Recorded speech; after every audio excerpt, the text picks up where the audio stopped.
Ladies and gentlemen,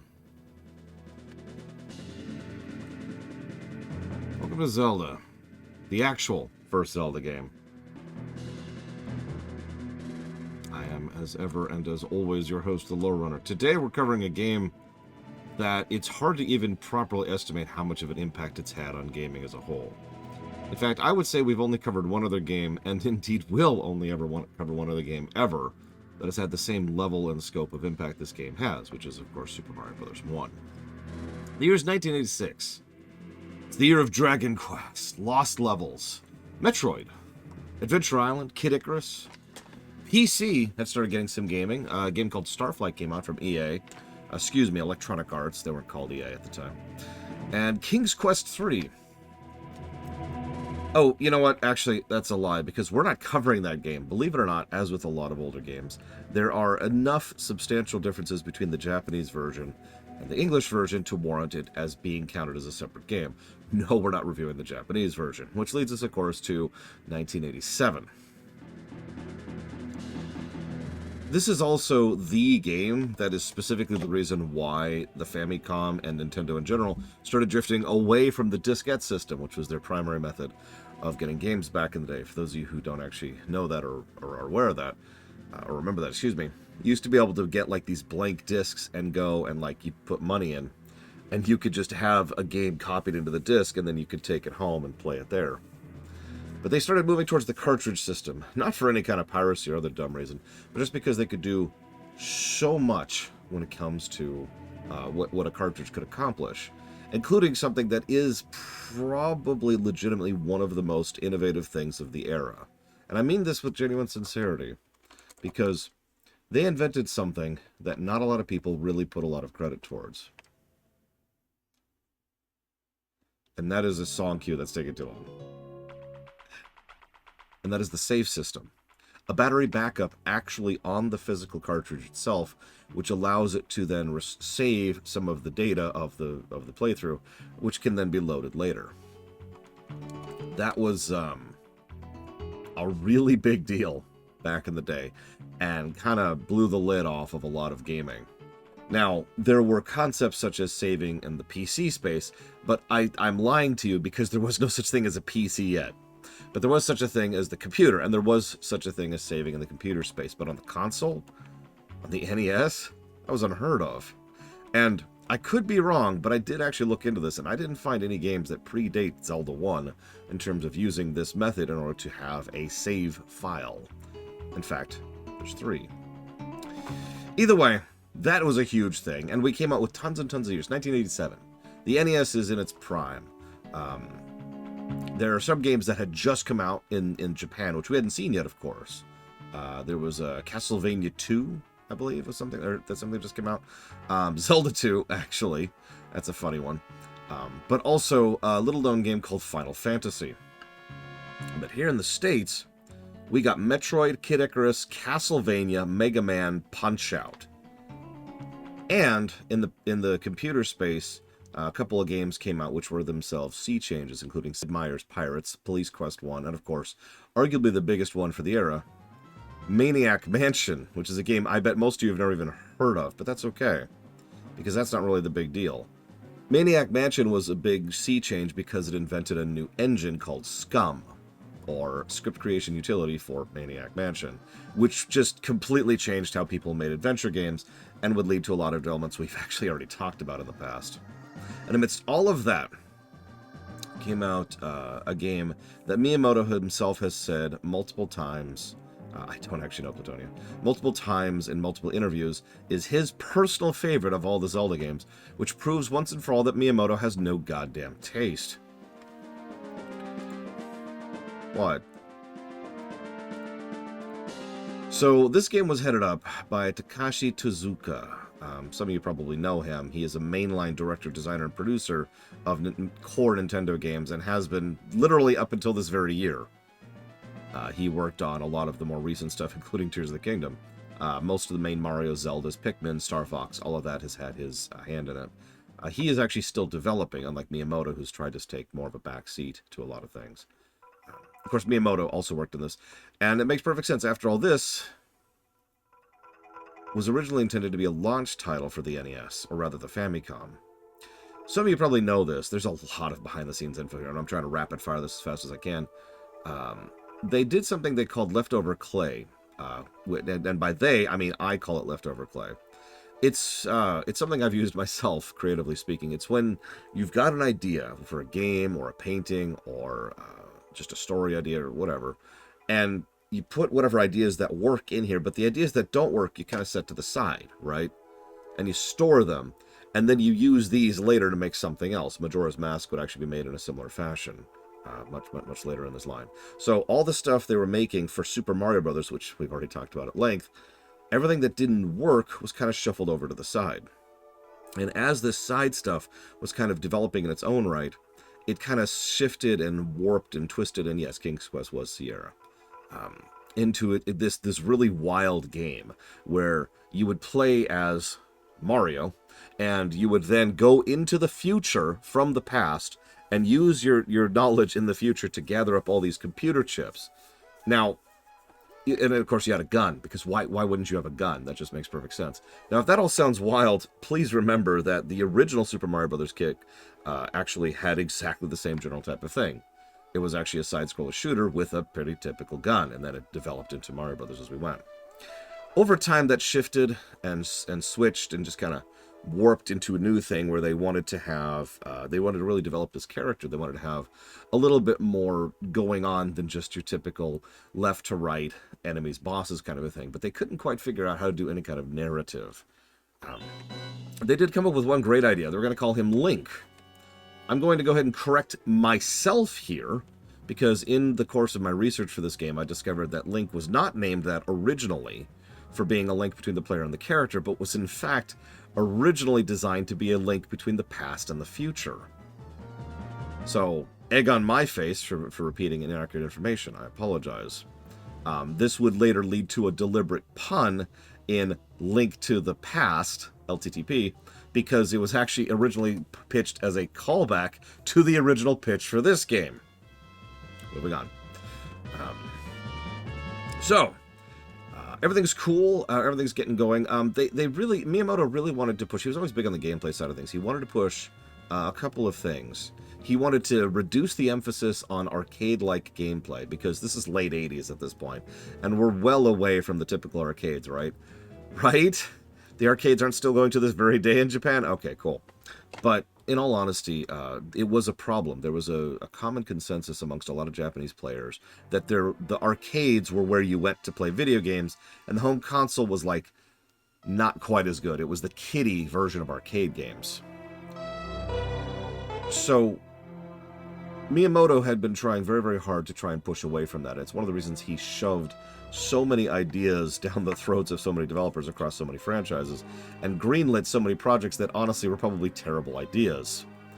This being one of them. He really, really wanted Zelda to feel like something that wasn't an arcade game. And Zelda really did just completely differentiate itself in terms of style, tone, and genre. So that's cool. There was originally a high score in Zelda that was axed. You ever wonder why there's a high score in Super Mario Brothers? You're probably aware of the fact that Super Mario Brothers was an arcade game. It was something you could find in one of the tall-up boxes, and you would keep track of your score in those arcade versions of the game. So, big emphasis. Get rid of the score, get rid of the linear levels, and try to emphasize exploration. This is actually what immediately led to the innovation I already mentioned, the save format. Although, funny thing, the original version of this game didn't have that, because obviously it was on the discs. In fact, it was on 2 discs, because this game was so huge it wouldn't fit on a single disc. Anyways. So, everything, yeah, Mega Man 1 still has the score system. Remember, that came out this year, too. So it's okay, we got this. We're going to emphasize all this stuff. And he really, really wanted there to be this feeling. He wanted to recapture a sensation from his childhood, a fairly common thing amongst game developers back in the day. This is actually where Pokemon came from as well. He wanted to recapture what he used to do when he used to roam just the hills and the countryside and get lost for hours at a time. Whether that's a good thing or not, we'll see. But hey, you know. But the other side of this is that he was really pushing the gameplay aspect, but there was one other push that was happening from a gentleman that I just mentioned, Takashi Tezuka, who, again, huge influence on the Mario franchise and the Zelda franchise, because he sat down and said, well, why don't we, you want this to not be an arcade game, right? Yeah. Why don't we really emphasize the story axis? And the pushback was very simple. No. But he was allowed to go ahead and add a narrative thread to the background, and for those of you who remember, there was actually a surprisingly large amount of story in the manual, the pamphlet that came with the game, along with a bit of strategy and tips, which I'll talk about in just a moment. So, Tezuka, not Takuza, Tezuka sat down and came up with a mythos, and a whole overall story idea being directly inspired by his favorite book series of all time, Lord of the Rings. And thus, a lot of the shape of, like, Ganon and Zelda, the Triforce, the nature of this fantasy realm, which is being besieged by and power. You can kind of actually, if you really zoom the camera out and squint a little bit, you can kind of see the Lord of the Rings vibes in this very, very first game. But Zelda, as an actual story, wouldn't really get an actual story until LTTP and another individual gets involved. We'll talk about that when we get there. So, we've changed it from being, the dying world, exactly, end of an age, you get it. So they've shifted away from the time travel thing, they've shifted away from the modern thing, and now we've got a framework, we've got our gameplay concept, but there are a couple other things that really needed to happen to make this the smash success that it was. So, before I go any further, quick anecdote I just wanted to share. Some of you are probably aware of Fitzgerald. Scott Fitzgerald, screwing up his name, a rather famous writer from the 10s and the 20s back here in the States. He was very, very well known. He was well known even in Japan. And his wife was a woman who unfortunately had a lot of mental health diseases, who died back in the 40s. But her name was Zelda. And they were inspired directly by that in order to try and come up with the most exotic sounding name that they can, so they also really wanted to pull in a lot of more older references. I don't really know why. The Zelda thing was one of those, and there's a couple others we'll talk about as we go. But probably the most infamous one is the Hyrule song. Now, I don't actually have a copy of it here because I don't listen to Zelda 1 music. But you know the Overworld theme? Well, originally that was just an 8-bit take on a song called Bolero, which I actually have only heard of a couple of times. But they found out, more or less literally at the last minute, that the copyrights on that had not yet expired. This was back in the day when companies would let copyrights expire and things would shift into the public domain eventually. I know, alien concept. So, they had to come up with a new song at the last minute. And Koji Kondo actually smashed out a brand new song in one day just to be able to be the thing, and that is the Hyrule theme. The iconic one. This one. Oh, not this one, sorry. This one. Obviously, this is the SNES version, but you get the point. Anyways. Anecdotes aside. Remember my discussion about Mega Man 2? No, of course you don't, but I'll remind you. One of the things that I talked about is why Mega Man 2 sold so much better than Mega Man 1. And my answer to you, obviously it's a better game, but that has nothing to do with anything. That doesn't get people to pick up the game. That doesn't get people to rent it. It was the box art. The box art was still kind of silly, but it was so much better than Mega Man 1's box art. I bring all that up because they decided on a gimmick in order to celebrate this game. They had a unique box. Some of you probably remember it. It was a nice golden box, and the cartridge was golden looking. And that worked. By every metric I've been able to research, and there have been several, the gold cartridge system worked great. And absolutely made people think, oh, I want that. Dad, I want that. Mom, can you buy me that one? And it worked very, very well. But it also came with something else. This is not directly related to Zelda 1, but I have to share this because the history behind this is fascinating to me. So, it came with a little pamphlet. I mentioned this, and it had that pamphlet had a couple little secrets, but it also had a newsletter you could sign up for. If you mailed in, you could get a little, like a cheat sheet of guides and secrets mailed to you. And that was crazy popular.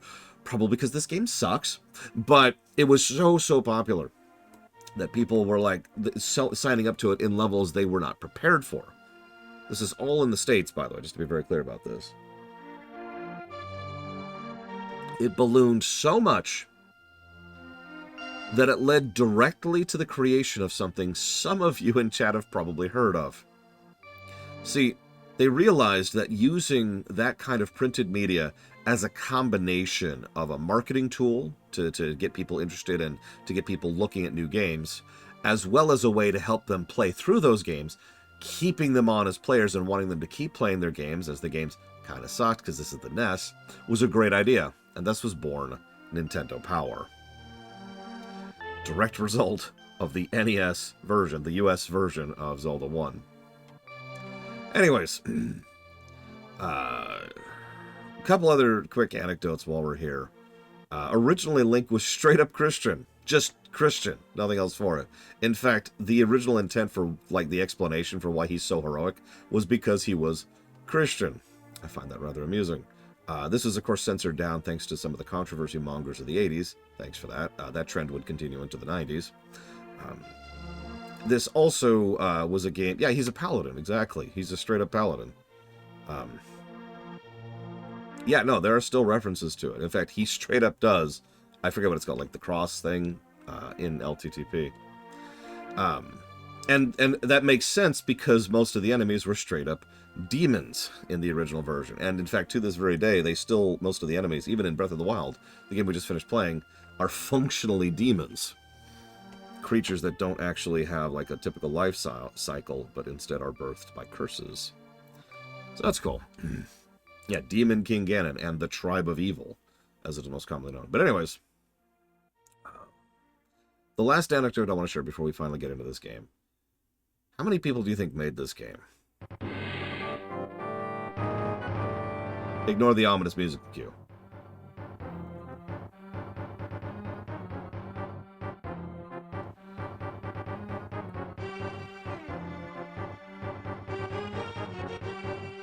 Ten's a good guess. That's pretty normal for the time. But no, because of how much of the time and effort of the development was being focused on other games, only 7 people made this game. And before you ask, no, that does not include Aonuma. As usual, the person known as the such-and-such guy didn't even join the franchise early on. Aonuma actually wouldn't join until Ocarina, and he wouldn't actually be involved in anything really until Majora's, for those of you wondering. Alright.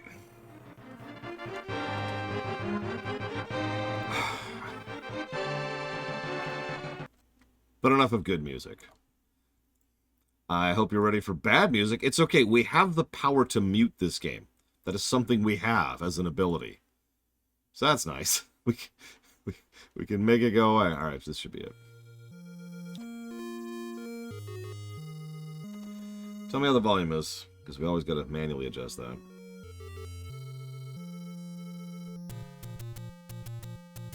Yes, it does, Icy. The Legend of Zelda. Many years ago, Prince Darkness Ganon stole one of the Triforce piece. One of the Triforce. Oh my god, this is so hard to read. Many years ago, Oh my god, hang on.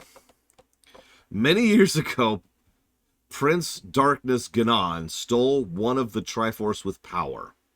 Princess Zelda had one of the Triforce with wisdom. Oh my god. She divided it into 8, in quotes for some stupid reason, and badly formatted, units to hide it from Ganon before she was captured. Go find the 8 units, Link, to save her. Yeah, there's no courage. They do mention power and wisdom right out the gate, which makes a degree of sense. Link, if that is your real name. I didn't either. Look at it. It's right there on the screen. It's right there on the screen. Look at it. That is so terrible. It was considered back in the day. Obviously, a lot of information was in the manual. But credit where credit is due. They were worried about players not really being able to understand what things were. So they actually put a freaking item guide during the title crawl. So we need what heart pieces are, container hearts, fairies, clocks, ruppies, 5 ruppies, life potion, second potion, letter, food, sword, white sword, magical sword. No, Phi didn't exist yet. Oh yeah, by the way, check this out. In my researching for this game, I discovered something interesting. It's pronounced Phi. In Hyrule Warriors, they actually added voice acting to a lot of names that had never been said before. It's why I do now say Midna, because they actually say Midna in Hyrule Warriors. And you know me, I tend to adhere to how it's voice acted if it is voice acted. That's why I call it Noxoramus over in World of Warcraft, for example, because that's how it's said. But yeah, it's actually not Fee.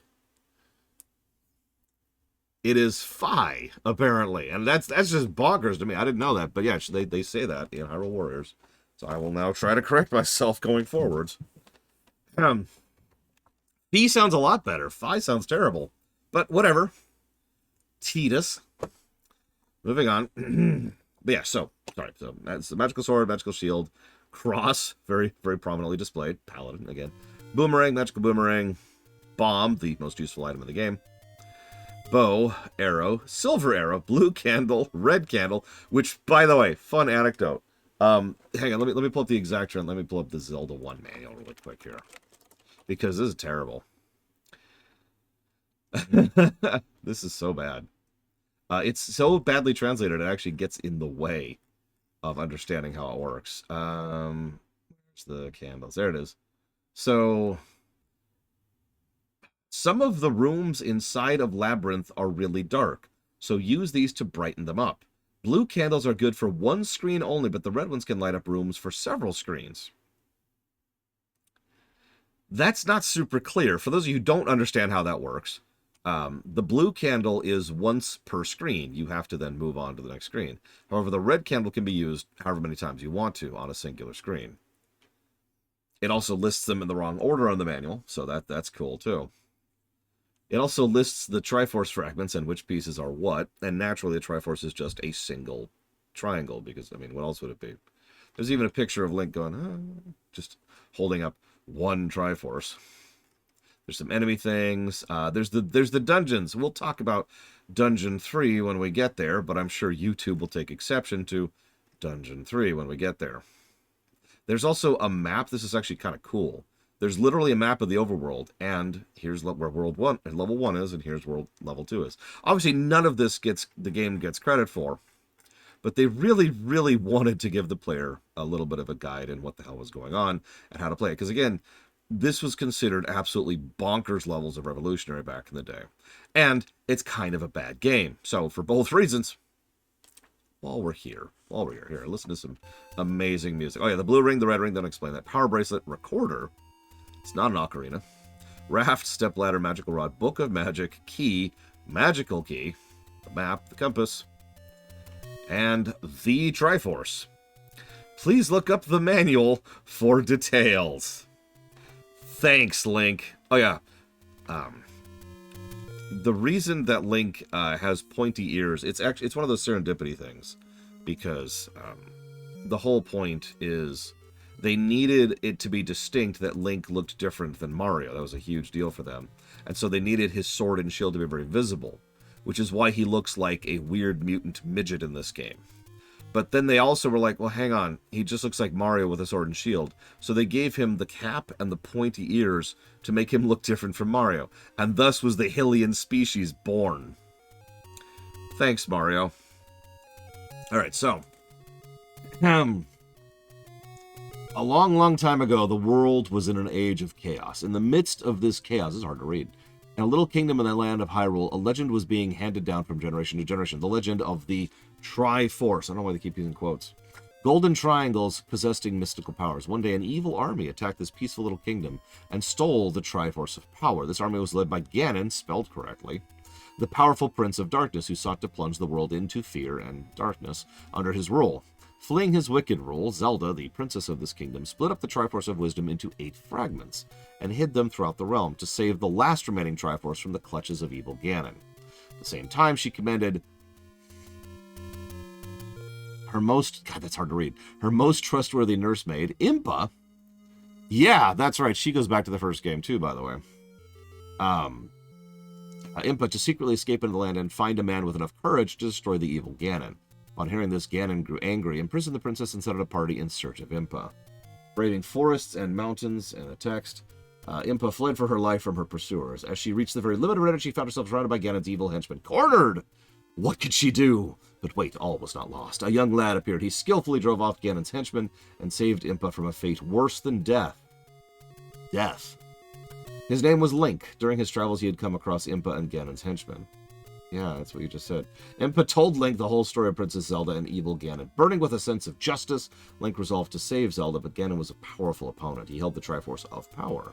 And so in order to fight off Ganon, Link had to bring the scattered 8 remnants of the Triforce of Wisdom together to rebuild the Mystical Triangle. If he couldn't do this, there would be no chance Link could fight his way into Death Mountain, where Ganon lived. Can Link really destroy Ganon and save the princess? Only your skill can answer that question. Good luck. Use the Triforce wisely. Scroll down a little bit here. And then there's a couple of little just random hints.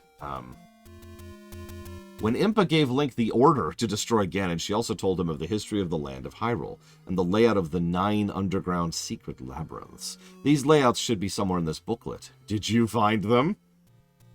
Hint, big enemies often have weak points. Try various items of treasure to attack them in. Relying on what Impa had told him, Link had to make his way to Death Mountain. Link just might be able to find out where the mountain is by carefully studying where and when the monsters appear. In the forests and mountains, there are several caves, and in these caves, there live merchants who will sell Link useful items, as well as buying things here. Link can get his hands on other things he can't get elsewhere. A number of ways. That way, you're bound to hit up on the right combination. Lots of amazing things happen in the springs. Link finds here and there. God, this is so weirdly formatted. The fairies will give Link a whole new supply of life. These aren't the only secrets to be found. The entrances to the underground labyrinths are hidden all over the place. There are also some entrances that are really hard to find. Nevertheless, somewhere you'll be able to find hints on how to solve these riddles, and once Link has found a labyrinth, he'll always get an item of treasure.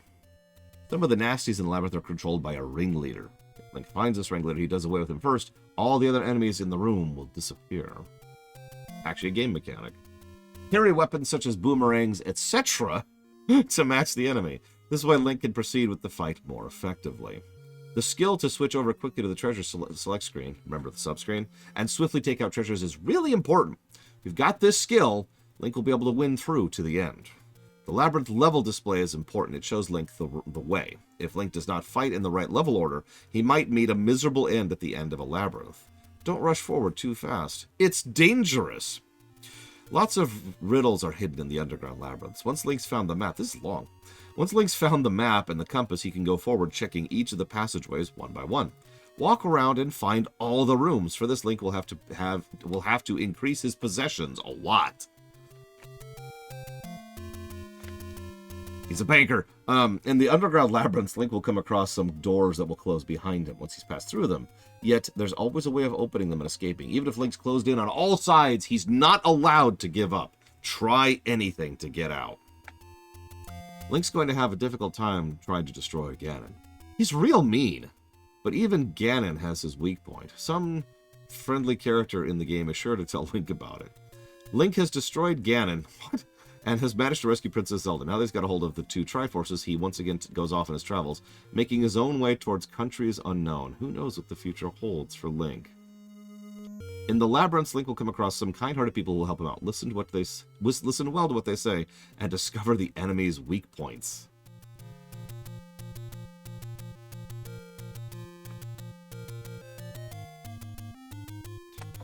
Main screens and sub-screens. What's with the quotes? Why is everything in quotes? Alright. I just...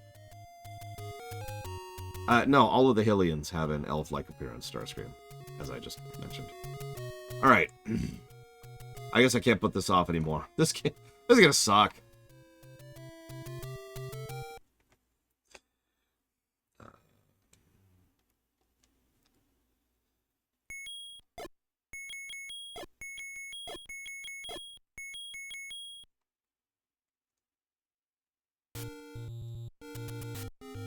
So yeah, this song. Alright, so they start you off here. Oh my god, I'm so excited. Actually, fun story. When I first played this game back in the day, my first thought was, wow, this game sucks. And I know what you're thinking, but please keep in mind, like, Mega Man was already out by this point for me, and Punch-Out, and Castlevania. This did not catch me. In fact, the first Zelda game I liked was the second one. I've actually never been a fan of Zelda 1. And I'm quite unapologetic in that fact, because it is a fact. Anyway, so our HUD is actually fairly descriptive at a glance. Rupees, keys, bombs, current equipped items, which we can swap like that. And we actually have a pause button. That's kind of it. Most kids I know didn't actually realize that that thing in the upper left was actually a map, such as it is. A very, very, very mappy map. But we start off... By the way, how many of you have never played this game? Just a random question. Now, I will give them credit. A lot of people... no, it's actually a pause. It's the select button right there, see? Whoops. The map is very gray. Anyone thinks Zelda 1's good? You know, I'm sure a lot of people do. Is it iconic? Yes. Is it valid to enjoy it? Yes. Is it like a Hallmark game that is almost unparalleled in its influence on gaming? Yes. Is it a good game? Anyways, so, starting screen. Now, they already had learned a lot about how to tutorialize stuff when it came to Super Mario Brothers. But they had a couple of issues with this, because originally you just started off with the sword. And it was argued, and I don't know how valid this is, that the player just starting with the sword actually robbed the player of a little bit of tutorialization. So instead, this screen was invented specifically to tutorialize, hey, go into caves. Which is funny, because the second quest would then immediately tutorialize, hey, ignore all caves. Anyways, so we're going to go into the cave, because it's right there. Say the line.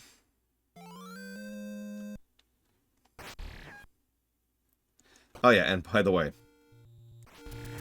the laser sword goes all the way back to the beginning, which makes a lot more sense when you realize that when they originally programmed this, this was a gun. I think they did a good job of translating it. So now we have a choice, left, up, or right. So for those of you who haven't played this game, which looks like 4 of you, left, up, or right?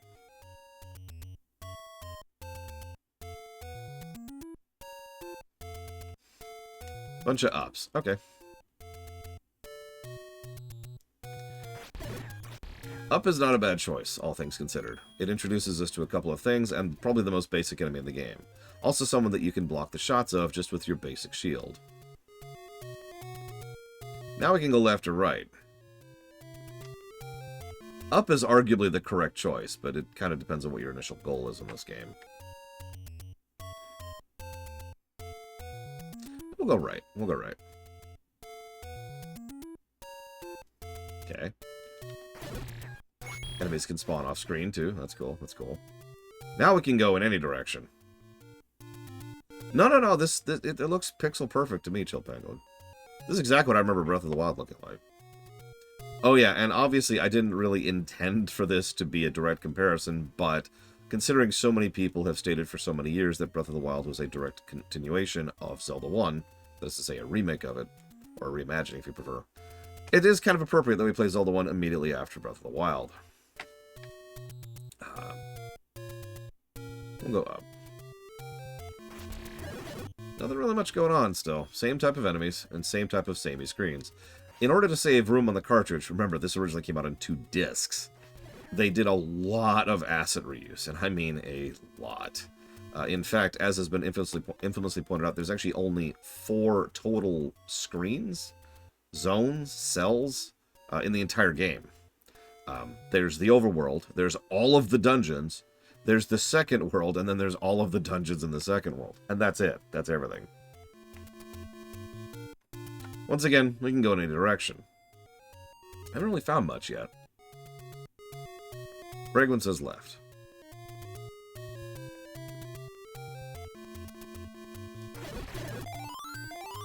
call those fairies.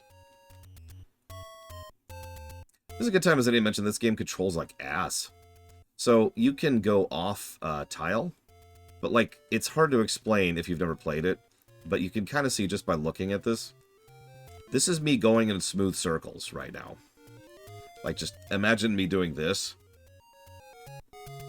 That's, yeah, the game does not like it at all.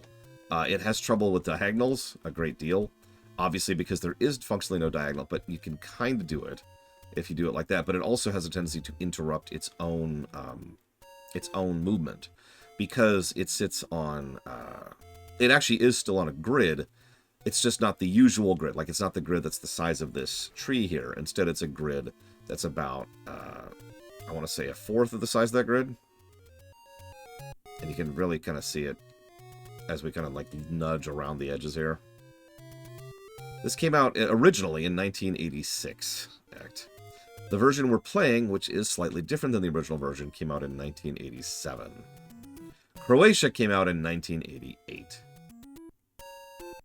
What's left is the only option. Oh, and do I know this game particularly well? No. In fact, I've never beaten Second Quest. So that'll be fun. Yeah, he has green eyebrows because he is a three-tone. His palette is not complex. And he looks... God, he looks so terrible. He looks so bad. This is not a game that's going to get a lot of brickwork or sprite work positives. Tell you what. So, you know, these are the Zora. You know, the Zora.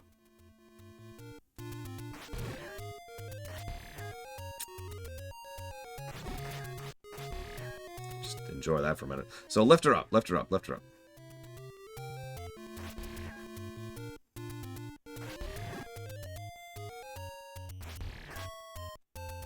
Later on, they would actually retcon things a little bit and say that this is a river Zora as opposed to another, I forget what the other ones are called, but the other Zoras. So, different Zora tribes. Sure, wink wink, nudge nudge. And that's also why they look completely different from each other despite having the same species name. Anyways, thank you, Croatia. Always appreciate. Croatia, which came out in 1986, obviously. You'll have to give me a moment to find my list. There it is. Croatia. Nina the Hollower. Looks familiar. Hyrule Warriors 2.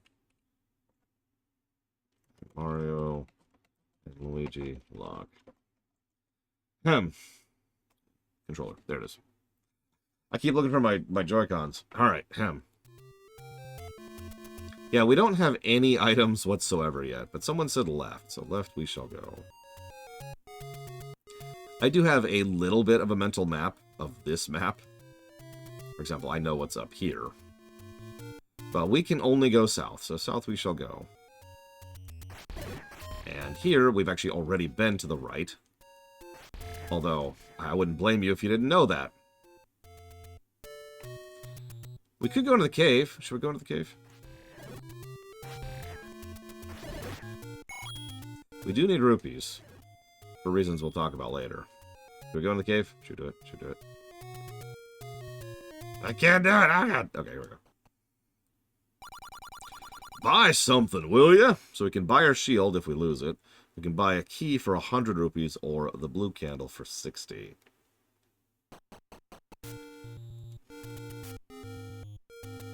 Well, you don't like that map in the upper left there? Yeah, no, that's actually the magic shield. We can actually go all kinds of ways. Check this out. We can go left.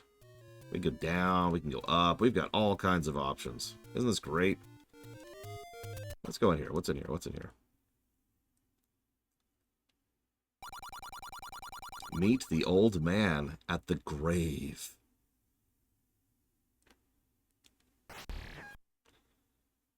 Okay. It's the shop, Starscream. The post-apocalyptic shop. And in all sincerity, while they obviously were having some very serious technical issues at this point in time, this poor game. It's no wonder that Zelda 2 came out so quickly after it and was so much more of a technical marvel, because uh, the gaming, even on the NES, had already developed quite a bit by the time this game came out. But no, yeah, the general idea... I can buy bombs, too, and arrow. The general idea at this point in history is that so again, this game was originally going to be... Oh, blues. So, long-standing Zelda staple. Different colors means meaner. And blues tend to be stronger. This is actually true even in Breath of the Wild, if you're paying attention. They wanted... So, the original intent was obviously for there to be something here. And because this is such an old and terrible game, there just wasn't. So, the makeshift thing is this is a post-apocalypse, which should sound familiar, because it's just the exact same setup in Breath of the Wild. They wanted that loneliness, the emptiness of the wild. This is a good time as I need to jot down a negative for controls. They suck. It's hard to even put it into words. I tried to kind of showcase it earlier. It's not good. You have so little precision over what you do, and it's so easy to screw over your own attacks, especially if you don't know what you're doing. Oh no! Yeah, so the statues move. That's cool. Song positive. Now that's an interesting idea. So there's where we can buy the ring. Boy, this is really expensive. And for the record, we also probably want that meat. Of course, we can afford neither.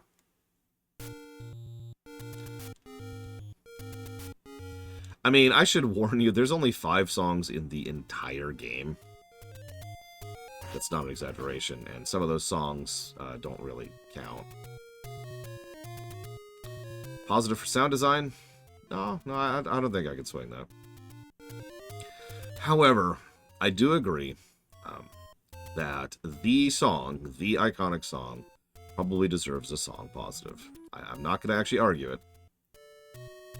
Even though games that were coming out, at the same time of this had multiple better songs, this is still an iconic song. It still counts.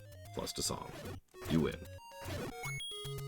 Now, we have a couple of choices here. We can roam wildly, or we can just go to Dungeon 1, which I happen to know exactly where it is. How's the tree brickwork? I haven't decided if it's a negative yet, but I have always thought this game looked ugly. And I want to stress that, even back in the day, I thought this game looked ugly.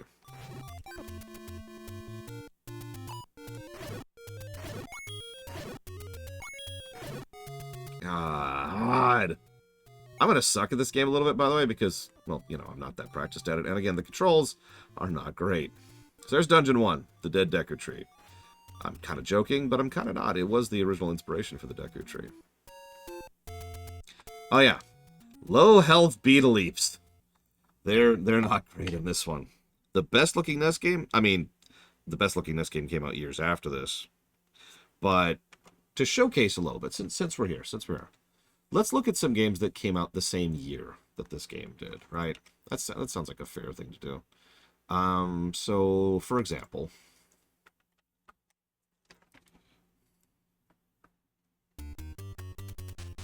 Now, I don't want to overpraise, but this game already looks better.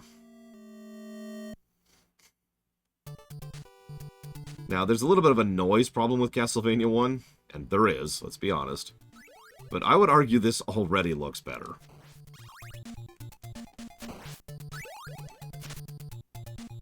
Yeah, we're not even counting Mega Man, which, by the way, also came out. Well, Mega Man came out a year after this game. Let's be fair about that.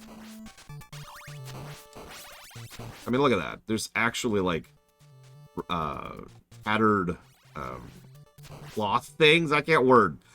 Tattered cloth things in the background. I really can't word right now.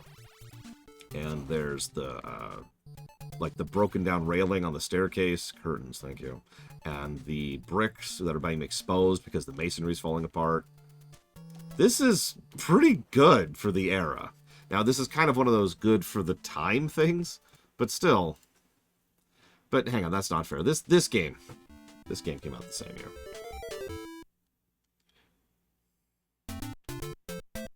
Now, this game, well, I don't want to say this game looks good,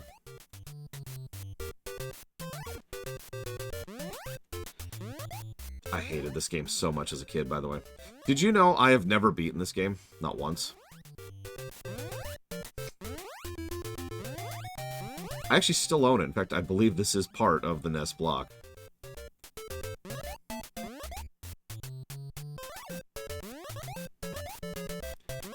Yeah, this is much more... Remember we were talking about the difference between a game and an arcade game? Yeah, this is an arcade game, through and through.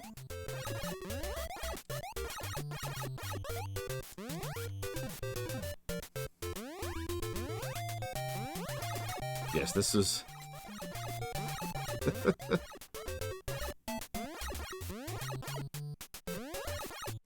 So, not terrible looking, but still better than Zelda 1.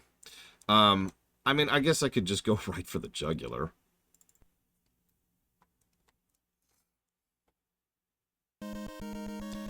Let's go with...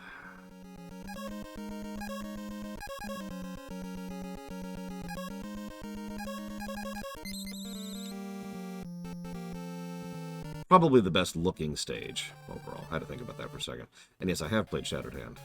Once again, not exactly much. The background is just an empty texture. And, excuse me, not even texture, color. But we do have some visuals going on. These weird building-looking things. In fact, actually, later on in this very stage, we go into one of those orb things, which kind of helps indicate what kind of things they are. And different types of tiles indicating just visual... Like, there's no need for this. There's nothing indicated by these things. They're just there for a bit of extra visual flair, you know? That's all they're there for. Aw, almost made that happen.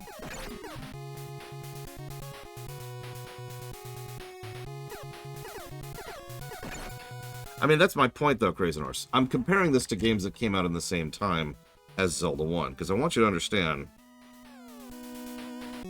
the difference visually, especially to young me. Admittedly, it's kind of unfair because Zelda 1 didn't come out until 87, at which point a lot better games had started coming out in the States. One more, just one, which is one of our rare games that when we review it will not score particularly well, brickwork-wise, but has really good sprite work.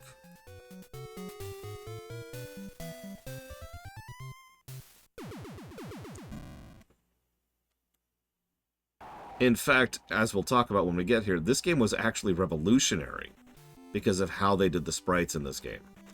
You notice how tall he is? All of them are like that, and they're actually two completely separate objects.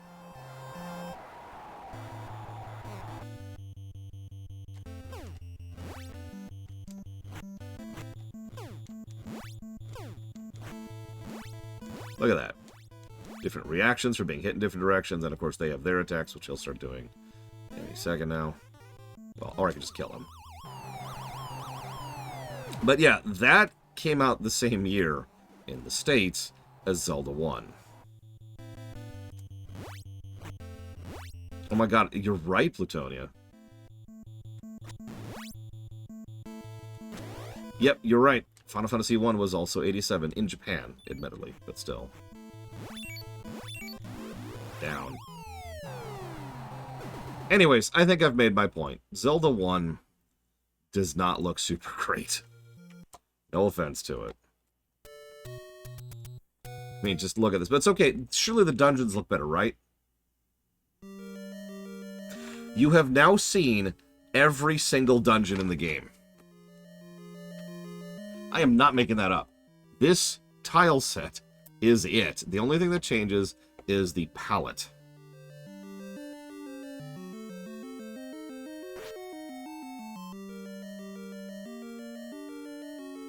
What year did Zelda 2 come out?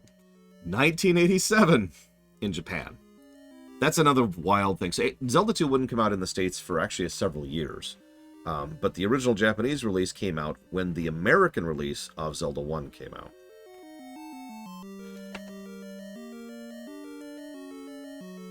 By the way, get used to this song. It is the only dungeon song. Does that sound familiar?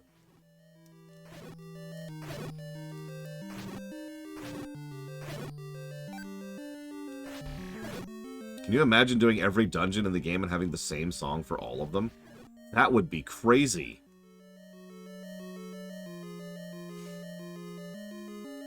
I do like how it looks like we're looking down into a dungeon thing. I'll actually give them that.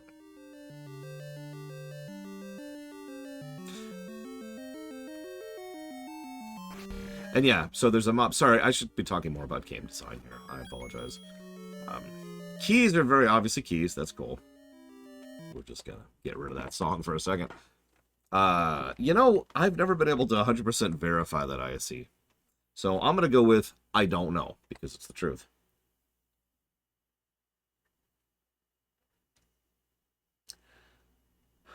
You like that map in the background there? Well, yeah, no, those are the keys that drop the keys.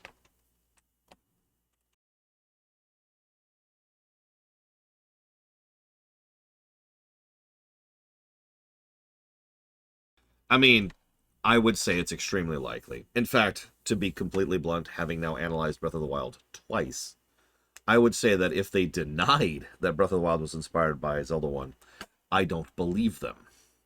As I've said many times, sometimes a developer or a writer or director or whatever will say something, and I'll be like, no, that's bullcrap.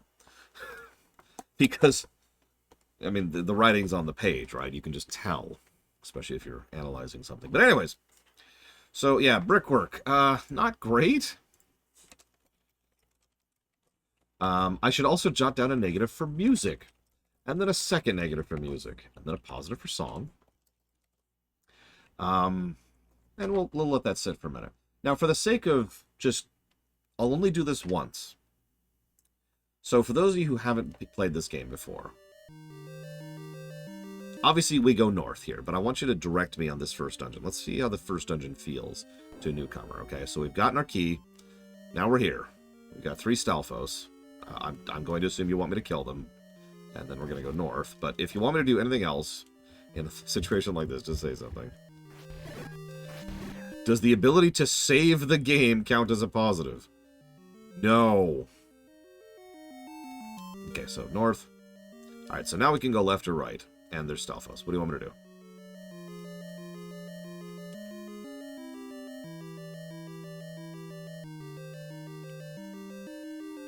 Only for people who haven't played the game before.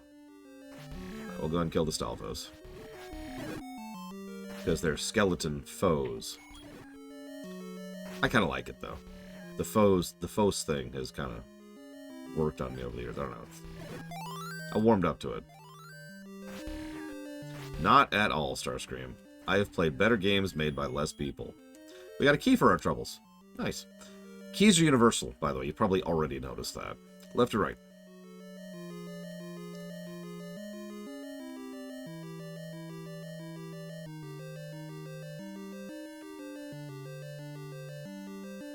Fairies, I believe, are 5 heart heals. So now we're locked in. This is actually kind of an interesting room from a tutorial perspective. Because it tutorializes that killing all enemies on a screen can make a thing happen. Which I know is kind of a basic thing, but this, again, was kind of new at the time. So, this room pretty much exists just to tell you if you kill enemies on a screen, something might happen. Because it's very possible the player can completely avoid killing all the enemies in all of the previous screens. You could go in, go left, get a key, go up, go left, and end up here, and now you're stuck. So you kill all the keys to be able to get out. It's possible to get here with 0 keys, after all. But we have 1 key, so you don't want to go back right, or do you want to go up?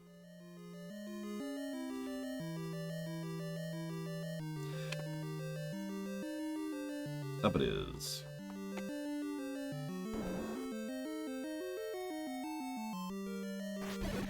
So now that we know that that exists, we'll kill some blue dots. What do you want me to do? There's a closed door to the left, an open door to the right, and a block in the middle of the room. I feel like I'm describing this like I'm the GM, right? You enter a room. There's a block in the center of the room. To the west is a closed door. Can I move the block? Well, let's find out. Second tutorial. So now we know that we can move things. Now, that's actually a terrible tutorial, if we can be blunt for a second. Eastmost Peninsula, spelled wrong, is the secret. Cool.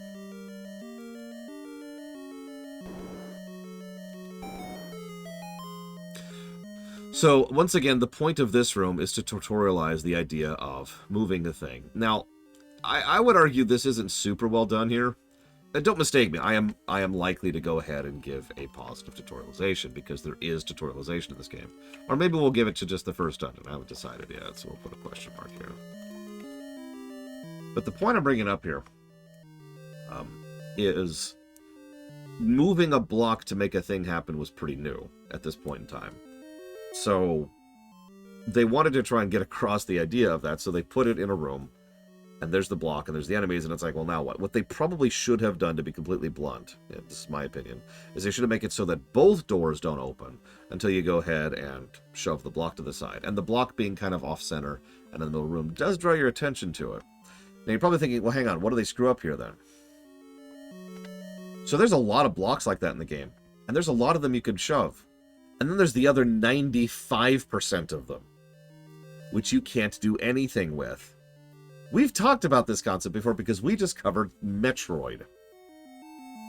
So, this game teaches you pretty early on, bomb every wall because there's no indicators, move every block because there's no indicators, and, I'm just going to spoil this, later on, burn every bush because there's no indicators. Spoilers, the overwhelming majority of blocks,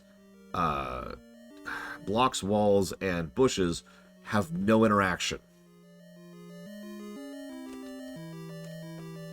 Also, that's not just for optional stuff, you need to do that to progress through the game.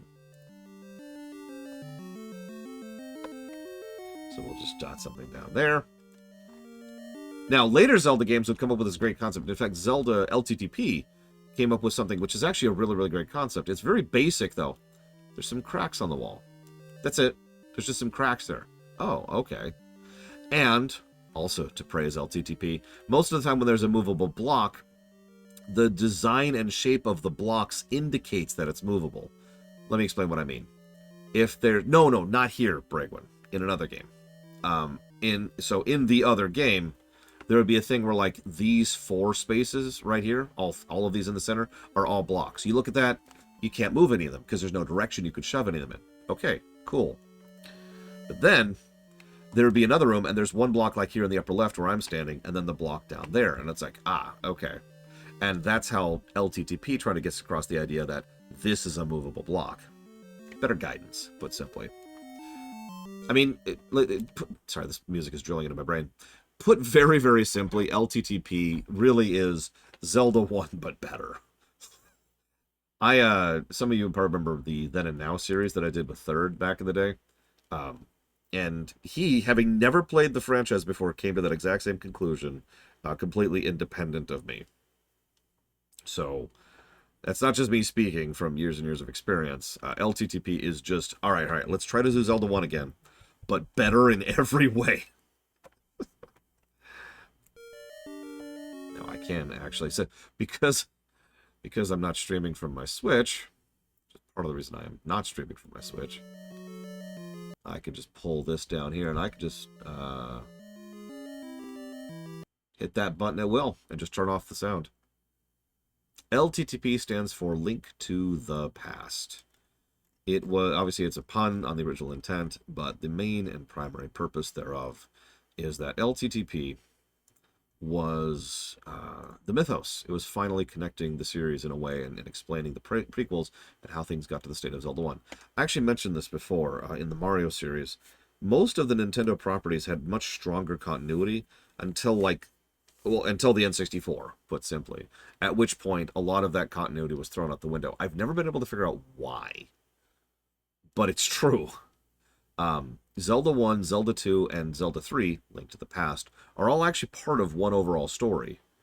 Mario 1, which is also Mario 3, Mario World, and Yoshi's Island are all part of one story. But the moment you hit Mario 64, the moment you hit Ocarina of Time, those stories were thrown out the window. For those of you not aware, we actually have a tremendous amount of behind-the-scenes information on the original version of Ocarina of Time, which was, try to be shocked, the prequel to LTTP. Now, you're probably thinking, isn't Ocarina a prequel to LTTP? No. There's shades of it, because it was originally designed to be a direct prequel to LTTP, but the actual results aren't there. it was completely redesigned to try and throw that continuity out the window and just start afresh, start anew. I don't know why that's a thing, but it is a thing. And I just named only 2 of the properties, but several properties of Nintendo were going through that same problem when 3D entered the equation. But anyways, have some real music. Okay, so enemies, thing on the floor, up, and key door to the right. I'm just gonna pause for a second.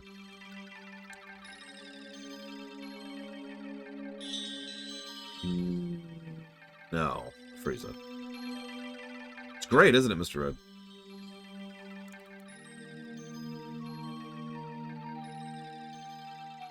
Yeah, there's a reason why they had to pull some bull crap and craft a 3rd timeline to connect this to the other stuff.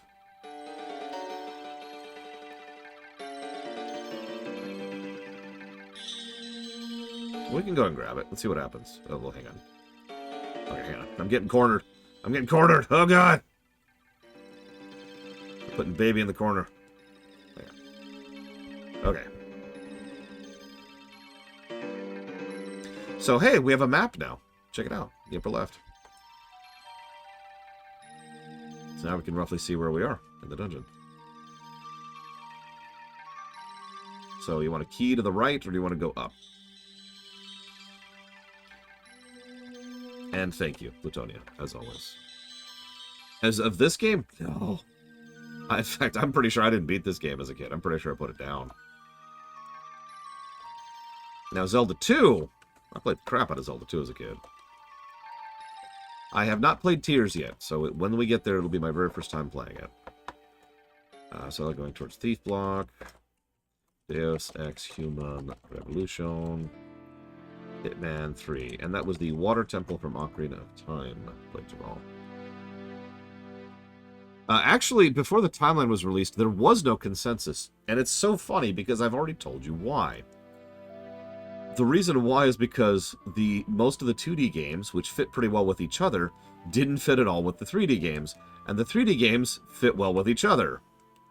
So everyone was constantly like, okay, so obviously Ocarina leads to Wind Waker and Twilight, and several other games obviously connect with each other as well.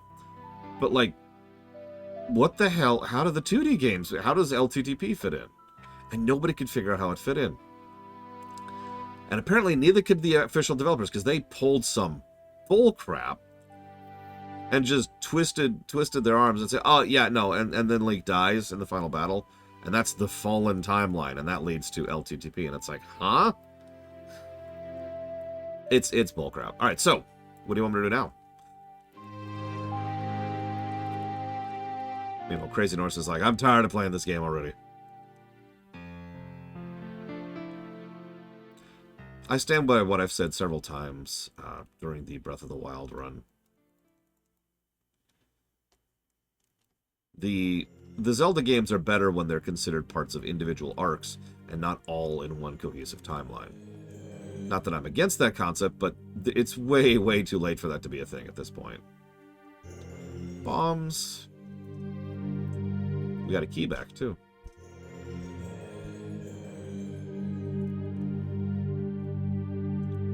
I mean, you can do swordless up till the final boss. It takes some work, though. Not at all, Yura. I do like Ocarina. I do like continuity. And I do think Wind Waker is stronger for its connections to Ocarina. And I do think Twilight is stronger for its connections to Ocarina. And I think LTTP is stronger for its connections to 1 and 2. So what do I do? What do I do here?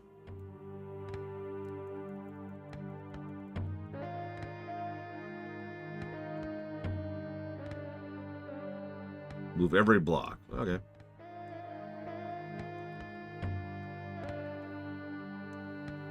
So remember what I mentioned earlier about how not every block is movable?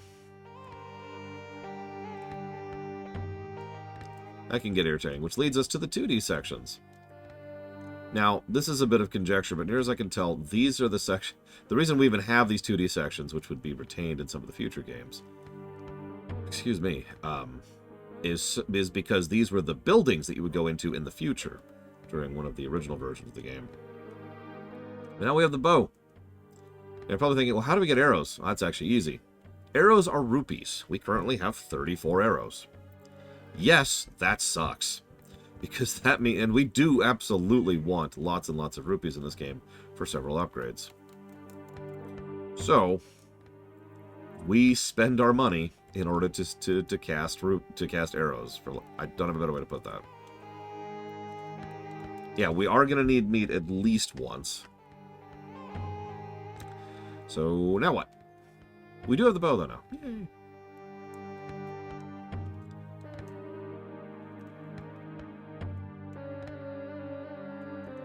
Locked door. You got it. We're out of keys. Not keys. To be very clear about that. If you're wondering, there functionally is no AI. They all have a pattern where they will attack based on X, but otherwise they just move completely randomly. Which can get very harrowing when we start encountering the Wizrobes. And now, we have the boomerang. Oh, by the way, it actually shows some of the connecting dots when you pull up the map right there. Although, of course, we don't have the compass, so it looks like there's one place we didn't go. Back down. So do you want to backtrack to go to that one place, or do you want to continue forwards? As Ganon has shown up.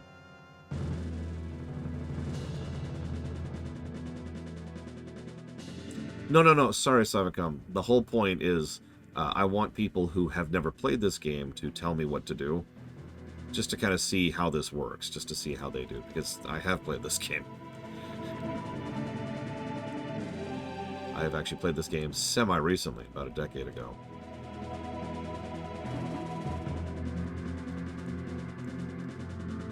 I don't have a scope, Yura. I can't 360 without a scope.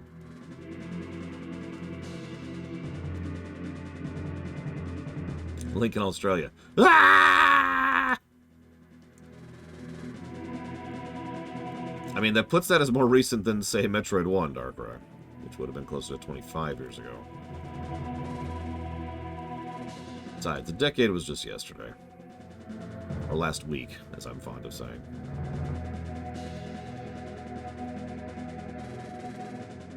Hey, Compass. We are rewarded for our efforts by being low on health.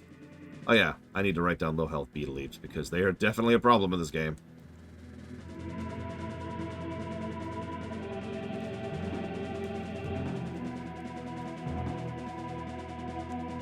Okay, so now we have a compass. I believe it only tells you two things. The location of the boss and the location of the treasure chest.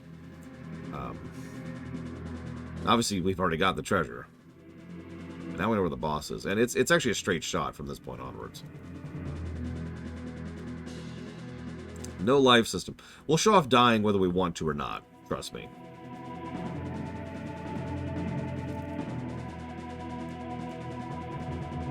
As you can see, the boomerang, one shot of the boomerang can kill multiple enemies. It's very useful for some of the Lobby stuff. Oh, I'm sorry. The treasure does not tell you where the compass is. The compass does not tell you where the treasure is. My bad. So then there's these hand things. Now we're actually going to save state and just show off what these do. That's right. That goes all the way back to the first game.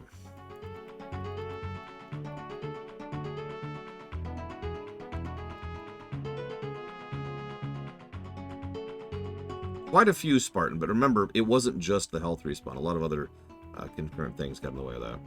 So, obviously, I got hit on purpose. Now, if I get it for real, sure, I'll accept it, but...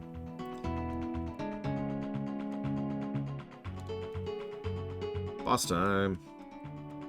With 1 health.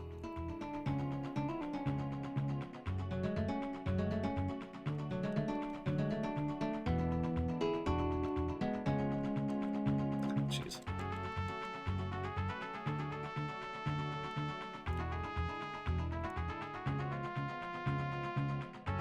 Yeah, your iframes are not very large in this one.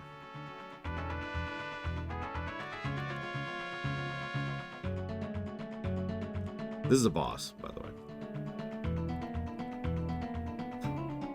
Getting a new heart piece, or heart, excuse me, container, Does not refill your health, by the way. And that's Dungeon 1. Probably the best dungeon in the game.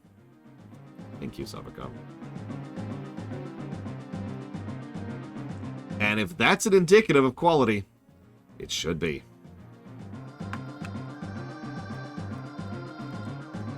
Look, I mean no offense. Really, I don't. To anybody who loves this game. But...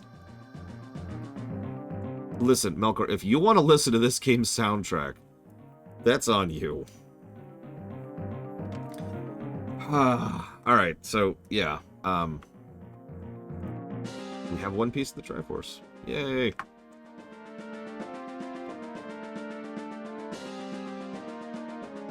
Alright, so I think... Let me really think about this. I'm feeling a positive and a negative for intro. Hear me out. So the intro, we're going to call the first dungeon part of the intro. And like I said, it's one of the better dungeons of the game. If not the best dungeon of the game. I think so, Dame Celeste. It's 9. 9 pieces.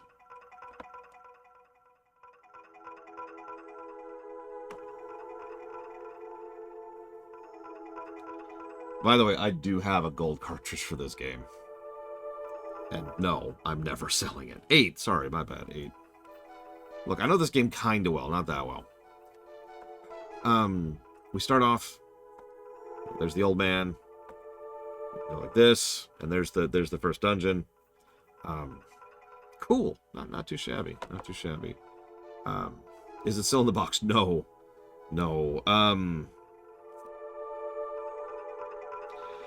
So my wonderful mother, when she was forcing me to sell a bunch of my stuff, when we were doing one of our particular moves, she insisted I get rid of all of the original boxes, of which I had all of them. Because I kept a hold of that stuff, because I understand what maintenance and stewardship are. So I had all the original boxes for my games. They are trashed. Because that way they'll be easier to carry, and well, that way they'll take up less space, because it's not like they're important, right?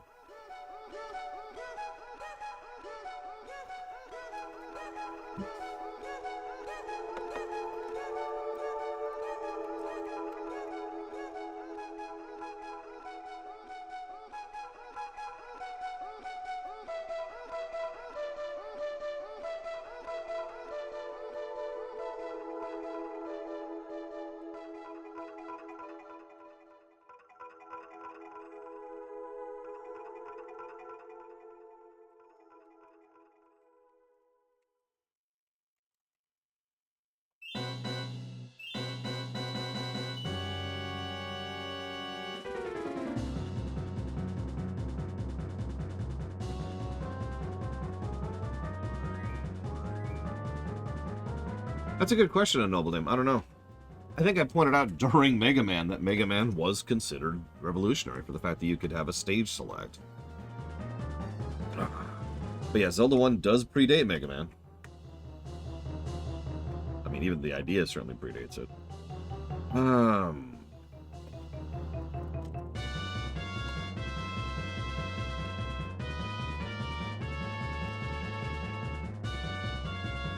Got some notes here.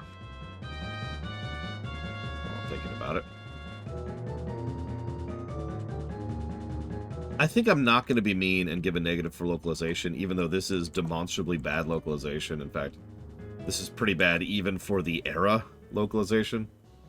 But there's so little of it that I don't think it deserves a negative. Like, I don't think it detracts from the game, so I'm gonna let that slide. Yeah, there's the screen that plays if you sit at the title, and then there's the ending. That's kind of it. So, hang on. Hold up. There actually is a top-down game which predates this game. Did you know that?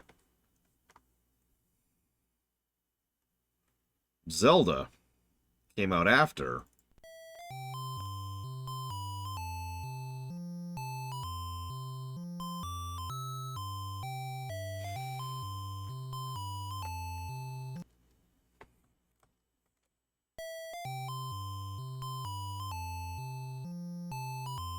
See?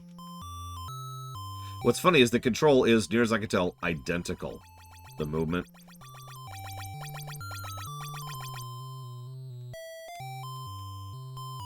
Yeah, no, you think Zelda 1 is bad. And it is. This is trash. Now, here's something really funny about this game. I haven't done my full due diligence on looking this up yet. But Zelda 1, remember, was in development for some time. Since before Super Mario Bros. 1 came out, right? I bring that up. God, this guy just has $1 billion, doesn't he? I bring that up because... We already have one, Bella. Because this game was not in development for that long. Oh, no, this is so much worse than the Zelda 1 soundtrack. What I'm trying to say is that this game... This game started development after Zelda 1 started development, even though this game came out first. By the way, we just game overed. There's the final dungeon right there. Yeah, every time you hear that, that's actually me doing damage, I think. It's you can tell because I'm losing a battle against a slime. And we're dead.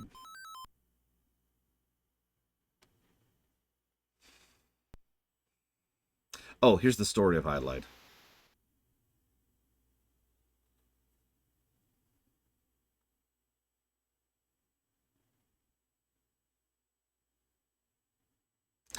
Anyways, that was the story of Highlight.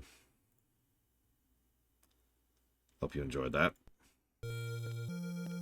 Trust me when I say, I don't particularly consider Zelda 1 to be a good game.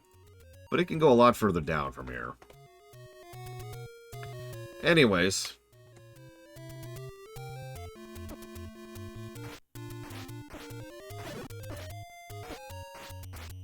Oh, no. Oh, okay. Maybe I shouldn't do it here. Let's go north. So there's some pea hats. Those are always fun. New tile set.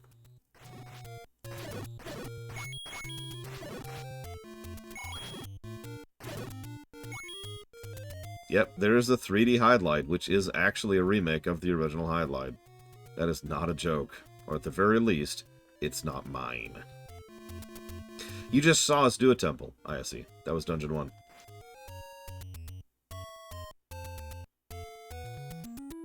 Yep, new tile set, new difficulty. We're actually in Death Mountain right now, believe it or not. I'm kind of showing off just how far you can roam here. Because you can roam quite a ways. In fact, I think there's very little you can't access at the beginning of the game.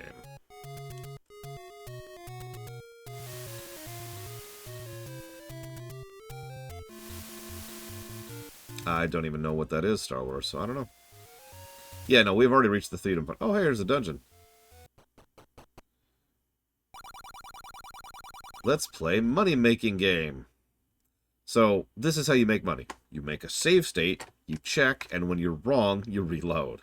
We're not doing that because that would be cheating, but that's, if you ever want to actually play this game, this is how you make money in this game. And yeah, we have the ocean spray of the ocean there.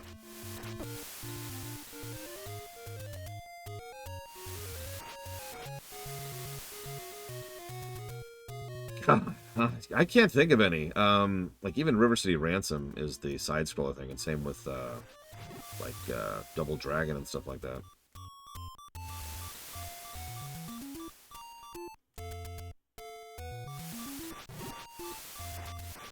Oh, it's a fan hack. Okay. Well, I have no idea. I've actually never looked into fan hacks of this, other than the rando, of course. There's a heart piece, which we cannot reach right now.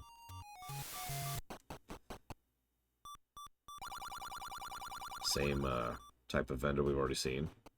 Yeah, welcome to the most familiar sound in the game. I'm actually going to deliberately die here in a minute.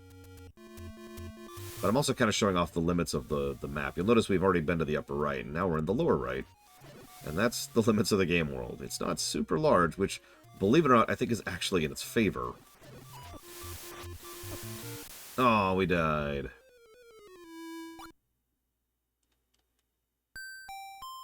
Caution. To avoid damaging info saved, hold in reset button as you turn power off. But we will continue. And when we die, we don't lose any money. We don't lose any bombs or keys or anything, but we do start at 3 hearts. If you're paying attention, yes, this is almost identical to the Metroid 1 system.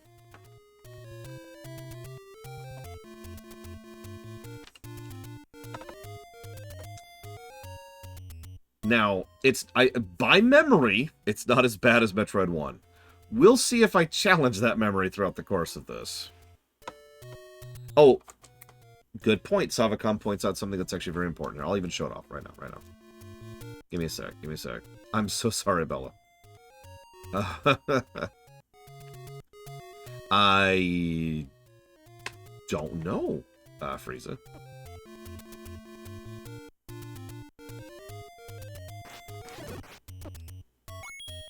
Hang on. Just gonna go over here. Just gonna beeline a little bit. No reason. Ignore where we're going. We're not going anywhere specific. Okay, so.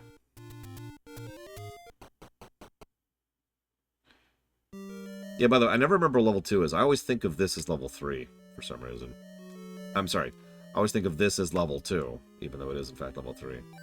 Oh, no, they're killing... Oh, I'm dead.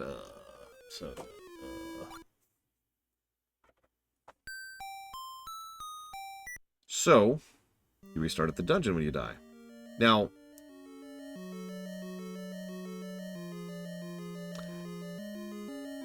I don't want to overpraise.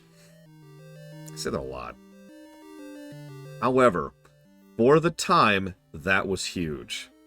The save system at all, combined with the fact that when you die, you go back to the dungeon you're already in, was a really, really big deal.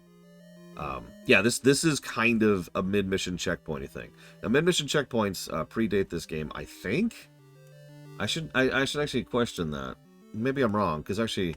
No, yeah, because Mario 1 also had mid-mission checkpoints, thank you. So I am right. Mid-mission checkpoints predate this, but not by much. And this would pretty much become the standard. Mega Man 1 has mid-level checkpoints. I can't remember the other. I just had another game right in my head. It doesn't matter. It kind of became a normal thing. Even Metroid. Metroid has a thing where you go back to the last zone transition you just did, right?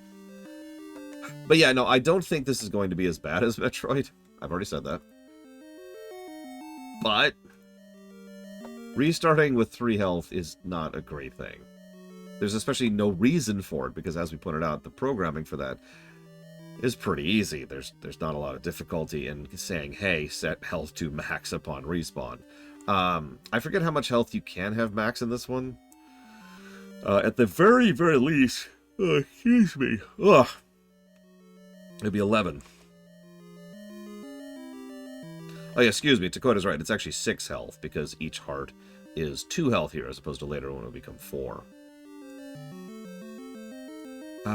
One moment. I need to look up Metroid 1. I apologize. I have never done a swordless Zelda 1. I have done swordless L2TP, though. Much harder. There it is. That's what I thought.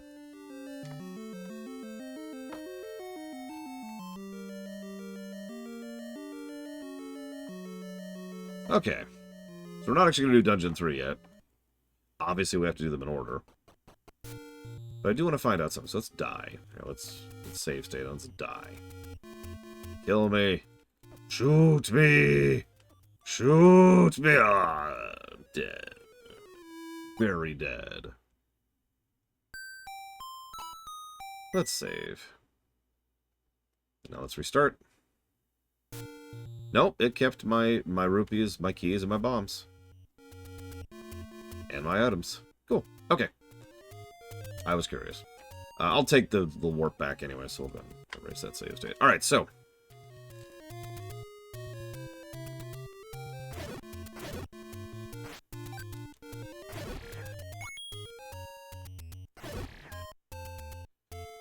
I actually don't know where Dungeon 2 is off the top of my head. Have we already been in here? God. I don't know what we've already covered. This is just a vendor, right? Yeah, that's a candle vendor. We can't afford anything yet.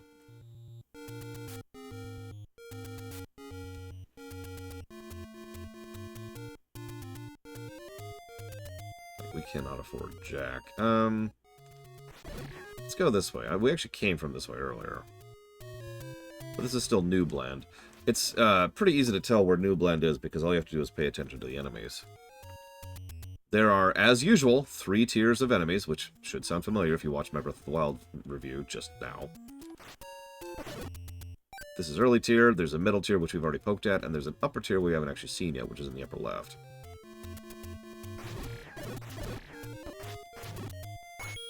Give me your delicious rupees. Give them to me. Do I consider save states cheats? Yes, for the most part. Not in every case. If I'm in the middle of a boss fight and I save state and then I do something and I fail and then I reload, then that's cheating. If, however, I save state at a save station in order to save the time of the save animation, and then I reload at the save point, which I made the save state at, then no, that's not cheating. Sounds like... In fact, the way I would describe this is very simply. If you're cheating, it's cheating.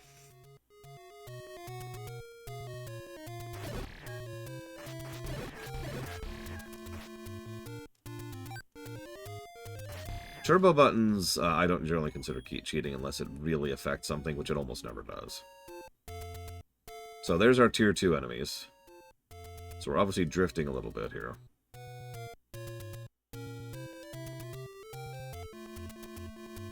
Yeah, I also save state to show something off, which I've already done a couple of times.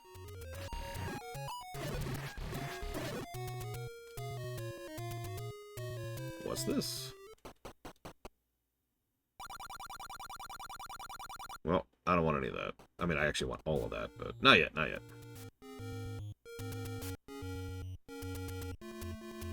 You mean not the Lost Woods?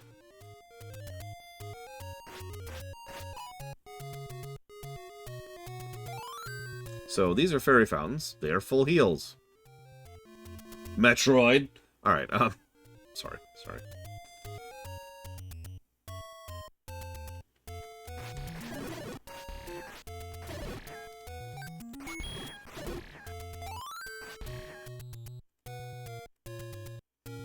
No, I know what I'm doing, Spartan. I'm kind of trying... Blake Duvall said something recently, and it was one of the first times I've ever heard someone actually acknowledge something that I've been doing for years. When I deliberately try to play not at my most optimal level, because I'm trying to review the game. And trying to get a general feel for how the game would play if you don't know what you're doing. There are some exceptions to that, obviously. It's very rare, though, that I get to play a game just to play the game. But my overall point is, I know where I'm going and I know what I'm doing. I am trying to explore a little bit and showcase a few things.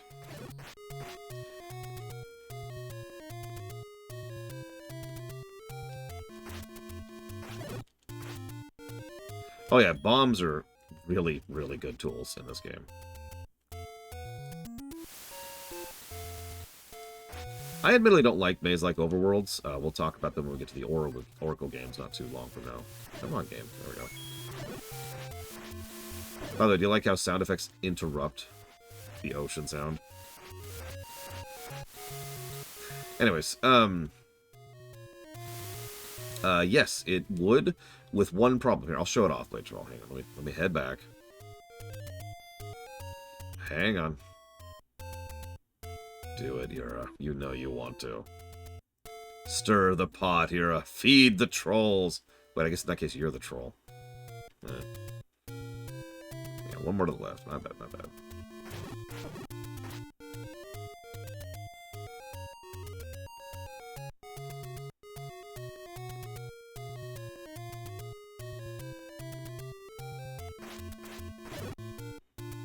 So let's heal. Thank you. Like which flight? Oh, geez, I don't know. It was black until, like, there was a bunch of survivors. They need to stay dead, damn it. Okay, so we've killed them all, right?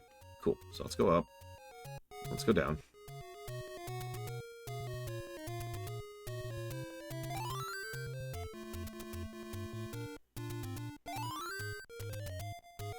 So you're probably seeing the problem immediately. This is interesting because I don't know if this game invented this concept, but this would become industry standard for many, many games later. In fact, games like Kingdom Hearts 2, which came out like a decade and a half after this, would still use this overall system. You need to move far enough away from a particular zone or cell in order to respawn the enemies in that zone. If you just go back and forth, they don't respawn.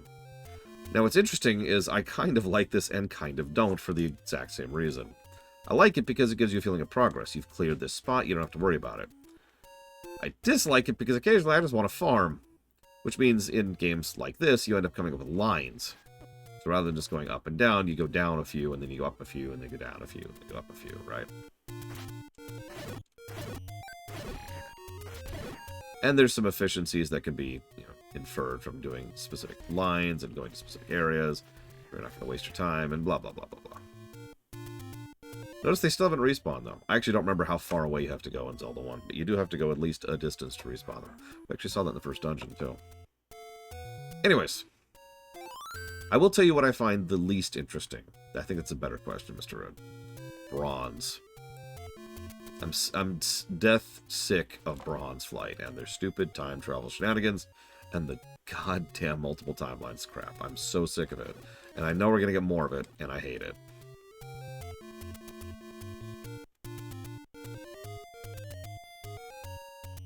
Anyways, sorry. Ran off.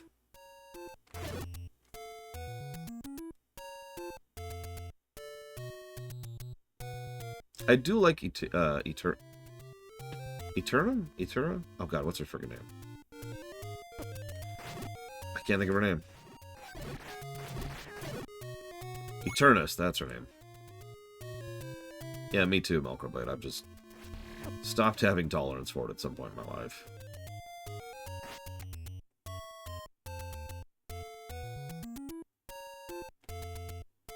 I like this music. So there's the rocks off of Death Mountain. Got it. It's really funny how many elements from later games got their start all the way back here in the first game.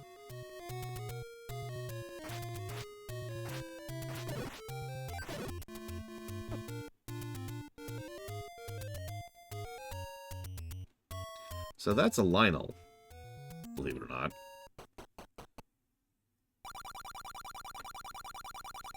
Master using it, and you can have this. Cool. Can I have this? Are you going to tell me what you mean by this? See, I actually complained about this in Breath of the Wild.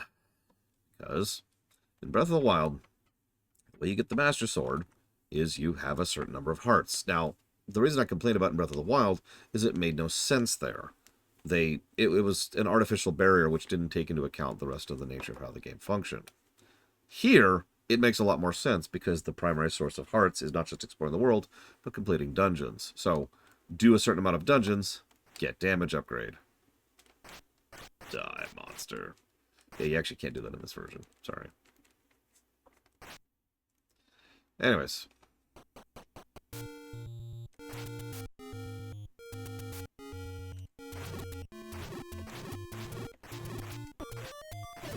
Ooh, okay.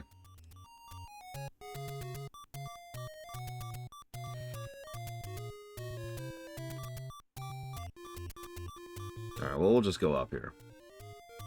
Okay, well, we'll just go up here. Okay, well, we'll just go up here. Alright, we're just gonna go up here. Alright, we'll just go up here. Believe it or not, that's actually the answer, is to just keep doing it. Oh my god, one foot away. 1 foot away from the dungeon. Just... Okay.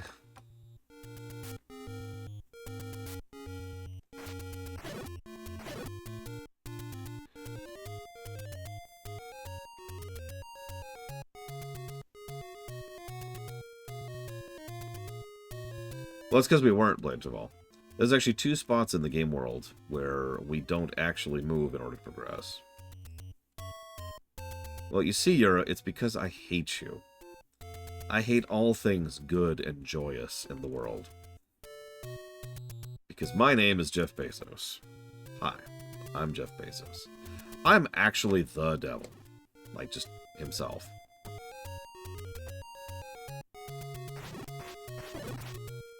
No, it's a valid thing to point out. That's why I mentioned it shows up later as well by default. They use... So, the way this game works, as most games worked back in the day, is whenever you do this kind of screen wrapping thing, it's actually, like, loading the new block and then repositioning you. The repositioning you thing is kind of the most impressive thing about that code-wise, but otherwise, loading a new screen like that, that's pretty normal. This is standard way to screen transition back in the day. Ugh, okay.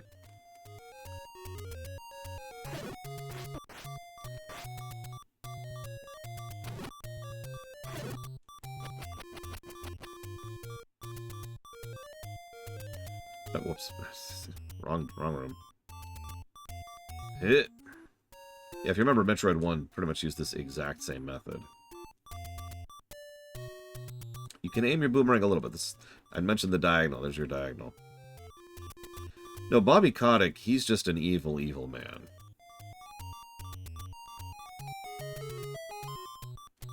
Ready for you this time, jackass. Come on! Get used to that, by the way. There's no armor in this game, by the way. LTTP is the one that introduced armor to the franchise. Yeah, Mario 3, they had to invent a whole new thing to do diagonals. It was great. I guess the rings do count. My bad. I'll take that back. I forgot about the rings.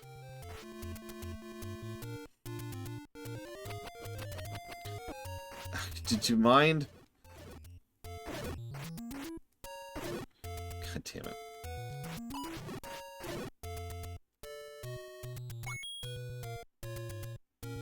So anyway, so I take it back. There is armor in this game. Ignore me. I know nothing. It is a secret to me, because I'm stupid. Actually, there are dynamic drops. They're just very particularly designed. Oh my god, these frickin' rocks. I forget the exact pattern, but every enemy on the game drops something pretty specific, and you can 100% guarantee what enemy drops are, based on when you kill them and what you kill them with.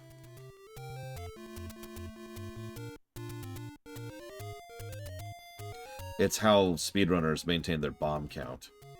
Because they know every 10th enemy, yada yada. You know the trick. You know the 10th enemy thing.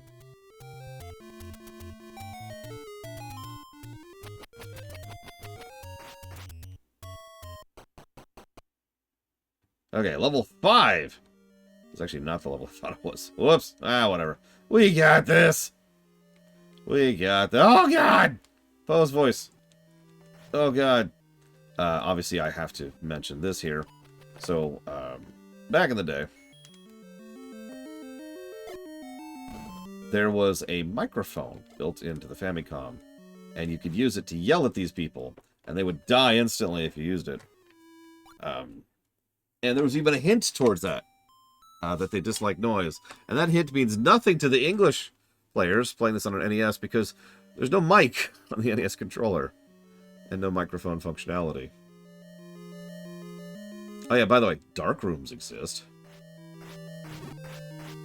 I don't even remember what these guys are called, but these are also in some of the later games. Not a lot of them, actually.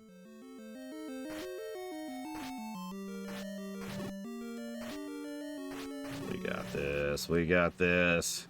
We're gonna die, but it'll be worth it, because we'll get a couple of dollars.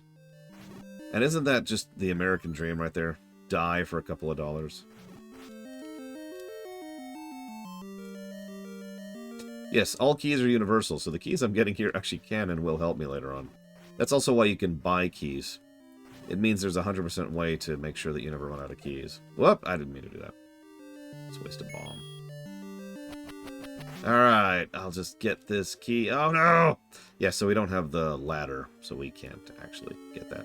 I think we're kind of locked. We can't really progress without the ladder, I think. So now that we've wasted everybody's time, we could go straight to level 5 if we wanted to. But as you can see, even though you can access most of the dungeons at the bat, there are certain requirements in a lot of... Jesus Christ. In a lot of these dungeons that are like, hey, you need to you need to have such and such to progress here. The bow, the ladder, and I think the candle are the big ones. Don't quote me on that, though. I'm probably wrong. Okay, apparently we can't just go down. So we'll go left. Fine. You win, game. I wanted to go down. That's my actual destination, but no, no, no.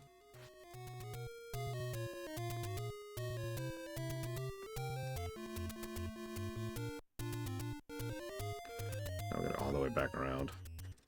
How's your day going? Yeah, ladder would help us here, too.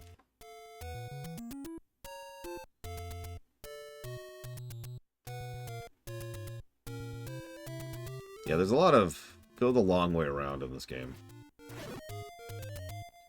Probably on purpose. That's probably the deliberate intent. You know, that's a good question, Spartan. I'm not sure. Oh, and no need for the apology earlier. I apologize. Don't worry, I'm not a typical streamer about backseating. God. No, I did not, Spartan.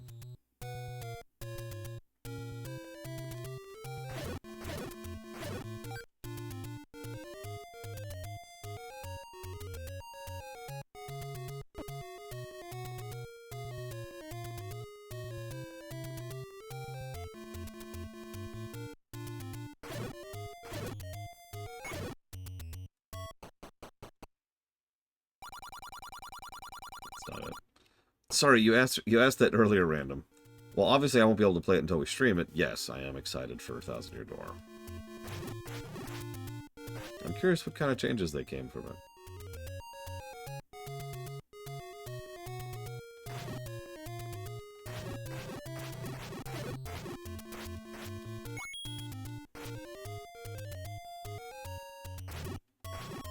Yeah, I thought you'd catch me there, didn't you? No, these are the digger dudes. I can't remember their names. Although I think the Moldugos came from this, so never mind.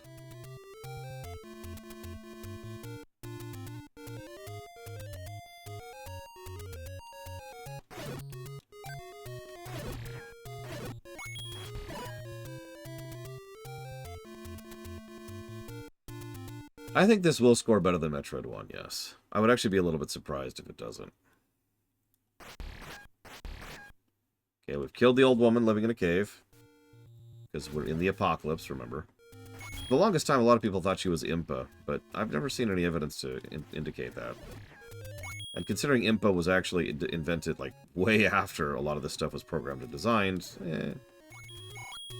Up to 85 rupees.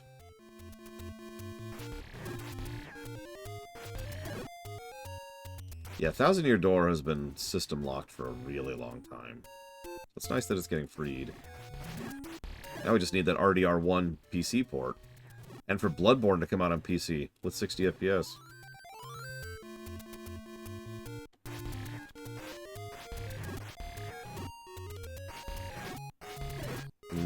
You know, that's a fair point, Frieza.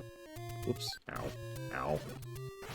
I should mention I do have a walkthrough and a map for when eventually we need it. At the very least, that's going to be when we get to second quest, which I have never even played. My personal favorite, Fairy Fountain.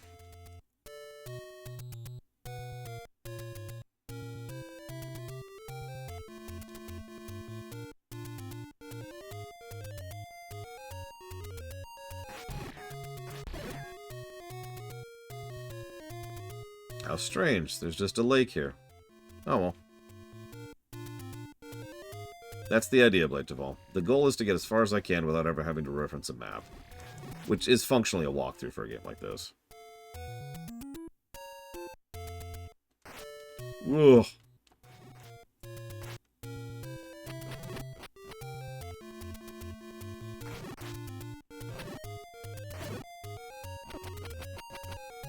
Come on, give me some rupees. I need your rupees. Your GP or your HP.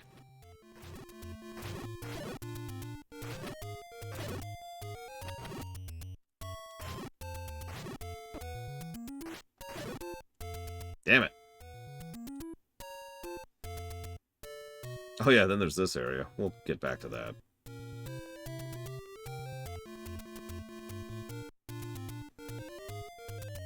Yeah, we got literally nothing there. Oh, whatever. Let's go do level 3. We're right here anyways. Let's reach level 3 without dying. Then we'll go do level 3.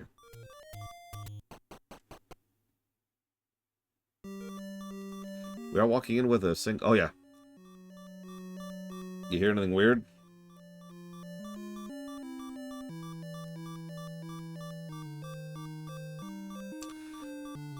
So the NES only has so many channels with which you can do audio. But later NES games actually came up with the idea to separate those channels slightly, to make it easier for you to hear sound effects separate from music.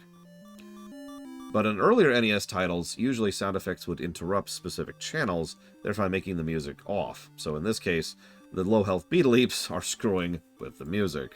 Speaking of which... This isn't a triple negative for low health beat leaps, but it's pretty bad, so we're going to have to decide how many negatives we give this one.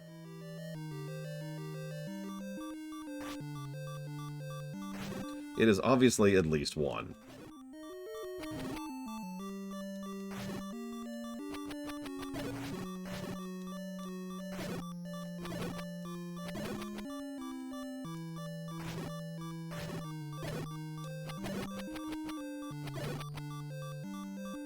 Yeah, Gen 1 Pokemon, that's a triple right there. That's what triple negative sounds like.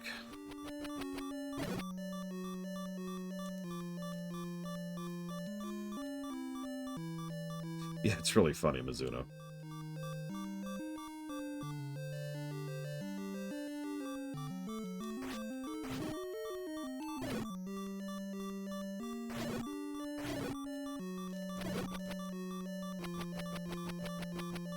Stupid admission time. Before I understood what sound channels were, I actually thought this was a new song for a dungeon.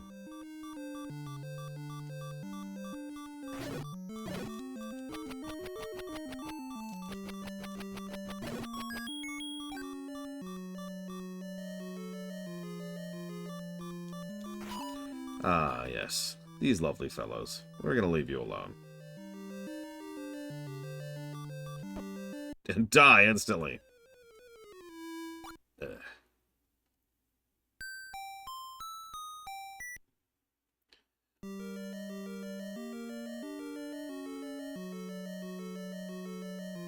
And we got rid of the beetle leaps. We healed by dying.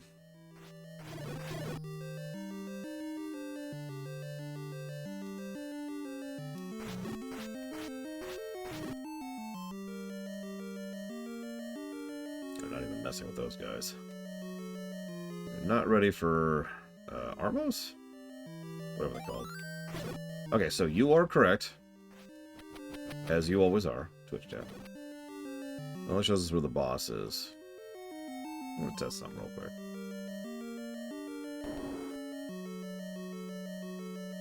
Ah, Dark Nuts, that's right. Speaking of Dark Nuts, oh no, they got me. Oh, I'm dead. Oh.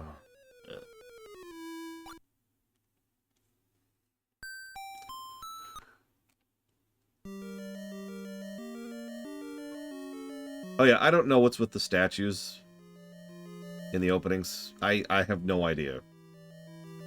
I've actually looked into it a couple of times, and near as I can tell, it's just the closest thing to decor they could come up with. Whoa, okay, I'm just gonna get rope-a-doped here.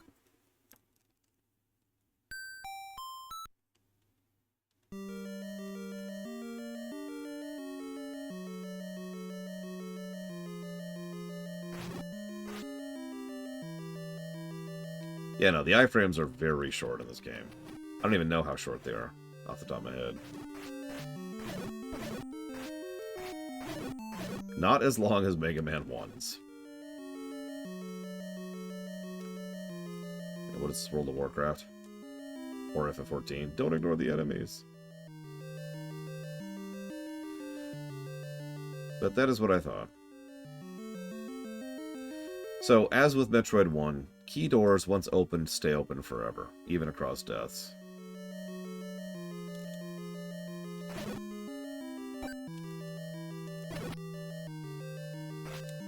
I'm pretty sure they did. It didn't, Mizuno, but don't quote me on that.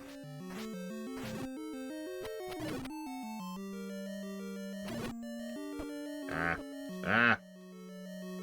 So in case you didn't see it, and there's another example, those disable your sword temporarily, unless you're in second quest, in which case it's permanently until you like use a certain type of healing item. Fun things. Yeah, keys. Not keys. Keys don't respawn, so...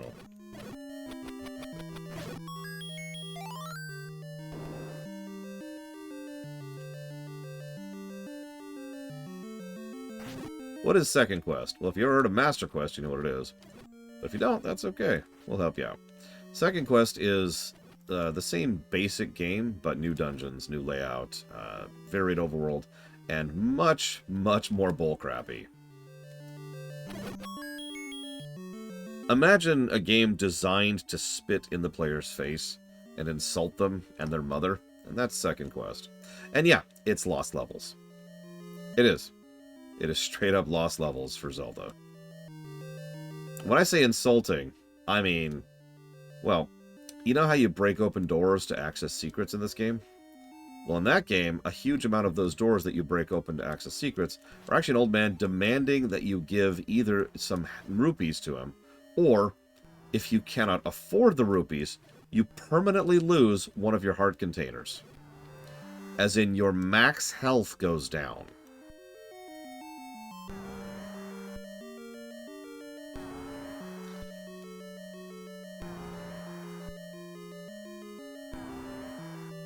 Why? Because screw you. I'm barely joking. Like I said, it's just insulting at a certain level.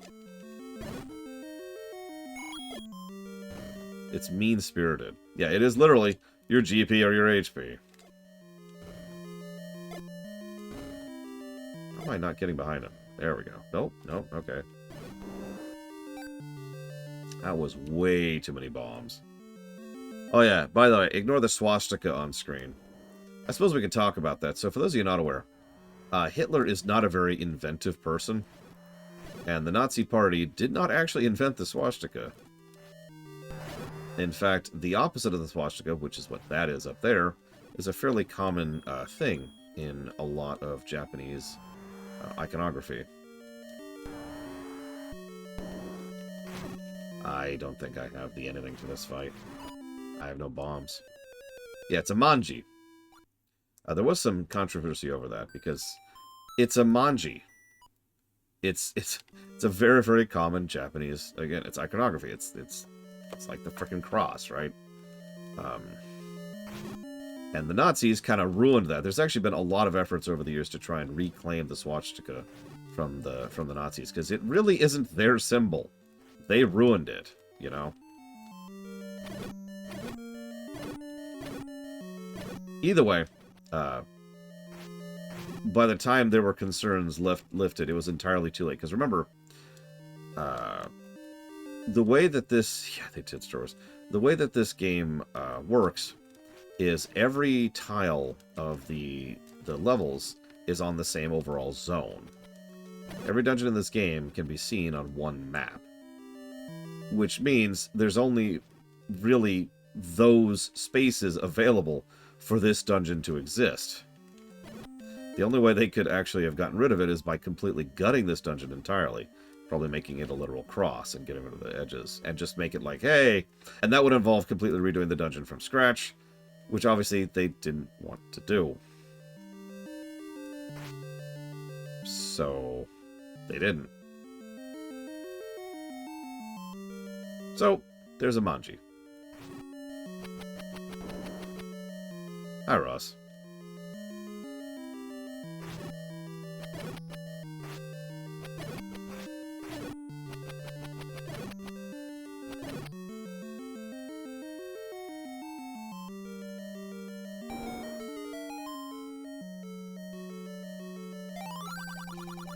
Did you get the sword from the old man on top of the waterfall?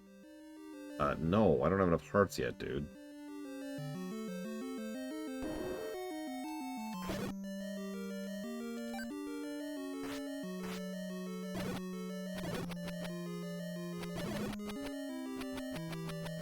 Yeah, despite the fact that we're playing this game, I am still happy to no longer be playing Breath of the Wild. No offense, really, but I needed to stop playing that game. I needed to stop playing that game.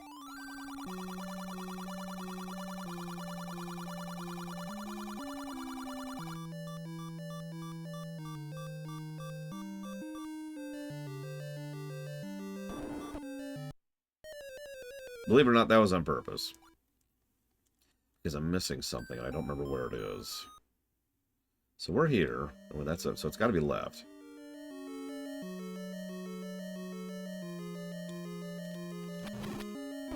Damn it.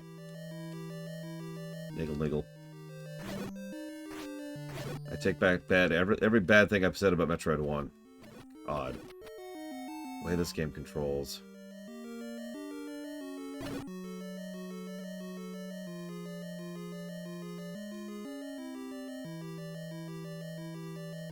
Well, we'll find out, won't we, Saber? I think I have to kill these, and I have no bombs. I think I'm physically incapable of killing these guys right now. Oh, no, never mind. We get in from the side. Okay, side strats it is. Oh, this is gonna suck. We gotta kill these. We gotta kill these guys. Ugh.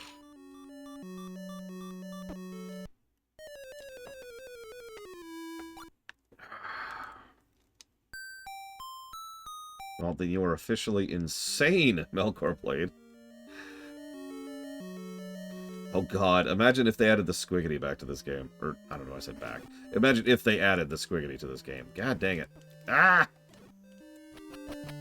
Well, at least you ever think about the slimes, they don't drop crap. Like, I think they can drop stuff, but they generally don't. Don't even quote me on that. I think they might not drop anything.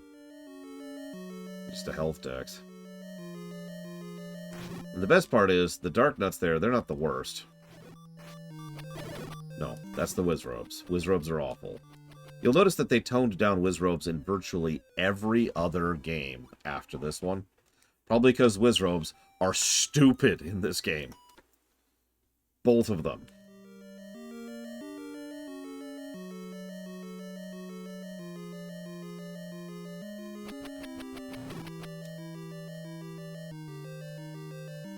Yeah, that's what I thought, Cool Noodles. But thank you for confirming.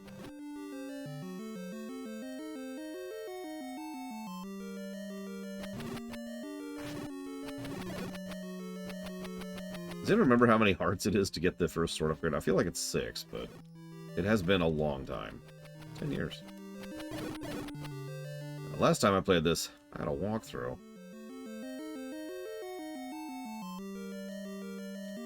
Of course they do. Oh, it's 5. Okay, so after we do this dungeon, if we succeed here, we could go get... you can see in the upper left there, Ross. We could actually go get the sword upgrade, because we know where it is already. Ugh.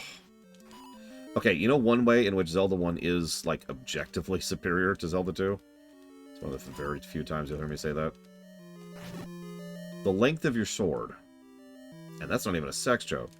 No, like, the dagger in Zelda 2 is so short. Like, you can learn to live with it, but man. Oh. Okay. Okay, one down.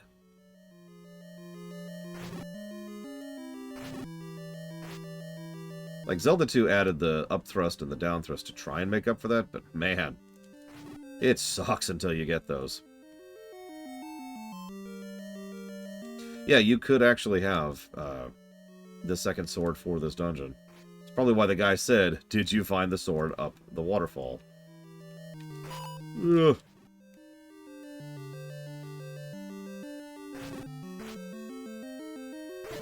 And I thought Lionel's were hard.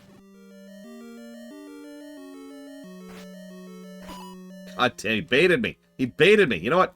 You're dead now. You're just dead. You're just dead. Give me that heart.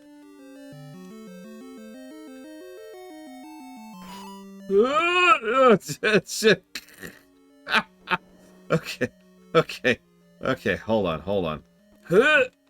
Okay. Oh, no, there is guidance in this game. So there's the raft. That's actually very critical. We can do Dungeon 5 now. We can also get a heart. Yeah, so now we're going to die. Well, actually, maybe not. Maybe not. It might be faster to just go.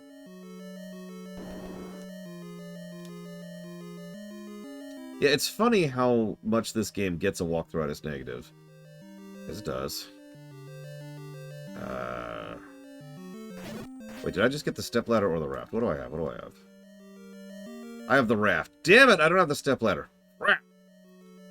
Well, the raft will allow me to reach a couple of things, at least.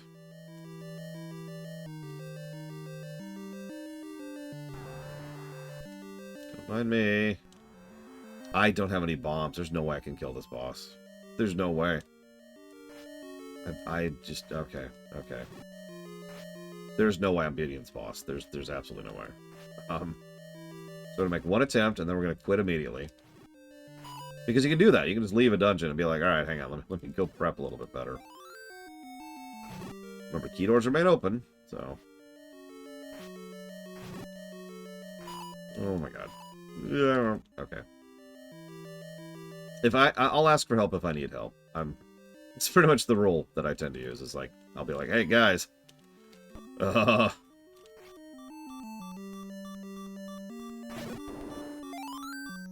Thanks, game.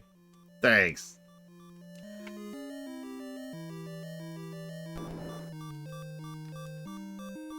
Jeez, really? Game? Really? Okay.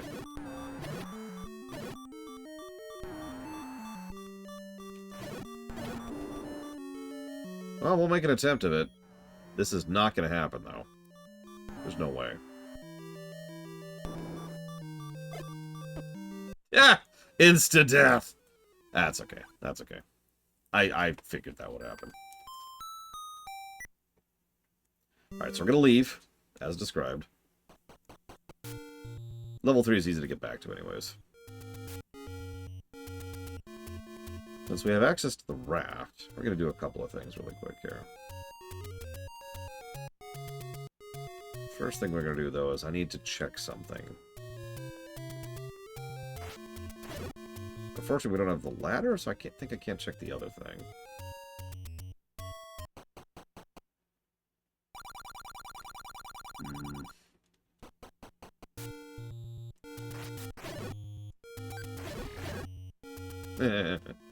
Am I the only one who liked the Zelda 1 Overworld mode of Hyrule Warriors 1? I only played it for a little bit, if I'm being honest. It was still fun for what it was.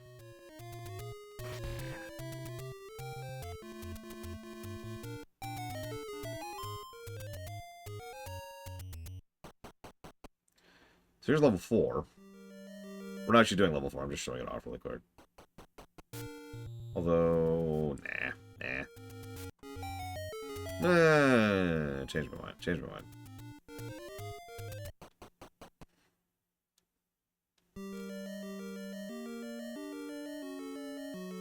Don't do it, Act. Don't do it. Just wasted a bomb. Yeah, so, unlike almost every other Zelda game ever, bombs are actually kind of a thing in this one. Like, bombs are extremely useful, and you do not want to waste a single one of them.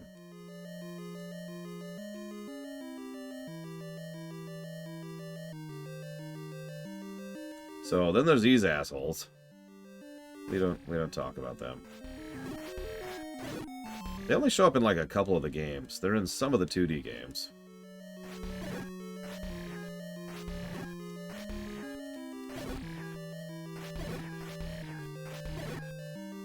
Fun little anecdote. Originally, Ganon was actually a vampire. You ever wonder why he's so weak to silver arrows?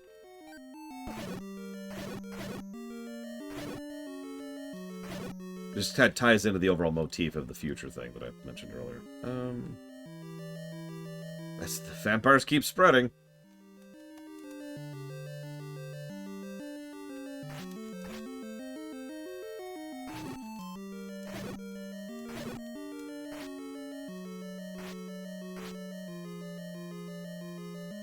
No? Is it down left?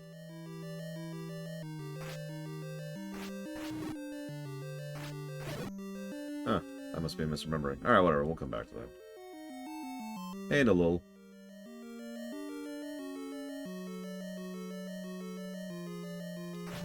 I mean, werewolves are fine, I guess. But werepire. Much better.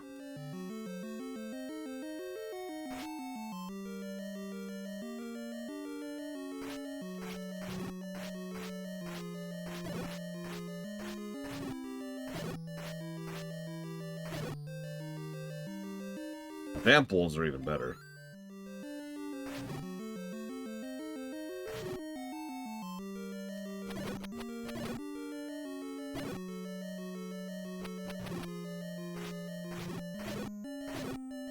Ah, nothing.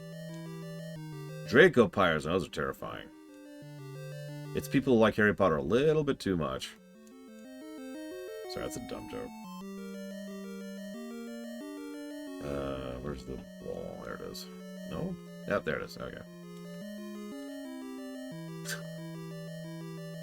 I probably shouldn't do stuff like that.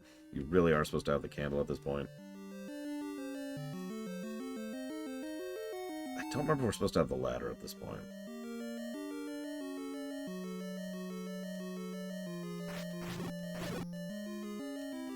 I'm not sequence breaking. You're sequence breaking.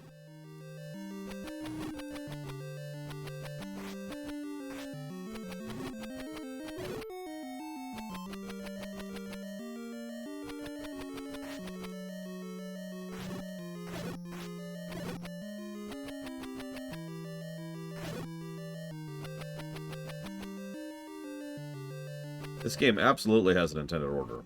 Like I said, some items you actually do need to progress.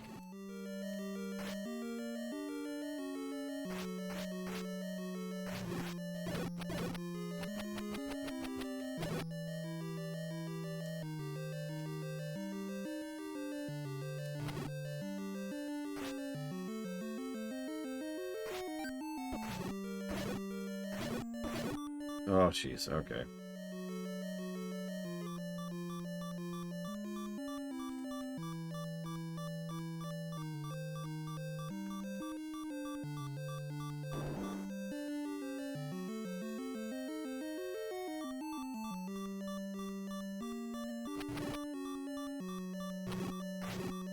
Yeah, there was a lot of experiments with nonlinearity back in the day, which I find funny. Because if you remember, in about the... what was that? Like the mid-aughts, there was this really big push for nonlinear video games. It's so crazy how nonlinear this is, and it's like... Yeah? I've played Zelda, thanks. Not to be dismissive or anything, but we've been experimenting with nonlinearity for decades. Okay. That's not a good thing. Ooh, that's an even less good thing.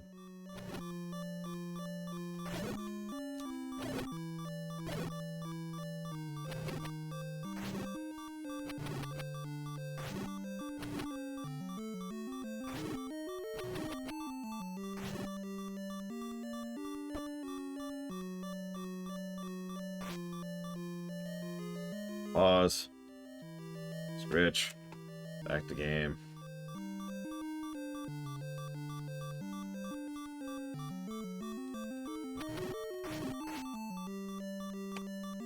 Yeah, likes, by the way. If you can't recognize what these things are.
Apologies.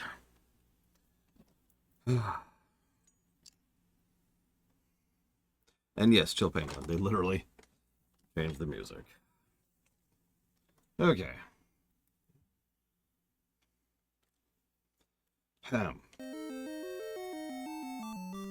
Oh, jeez. Okay. Wasn't ready.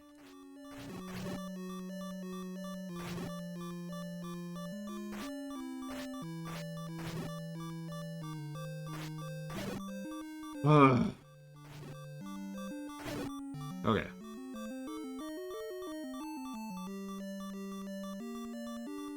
So some blocks you can't move until you've killed all enemies in the room. I think.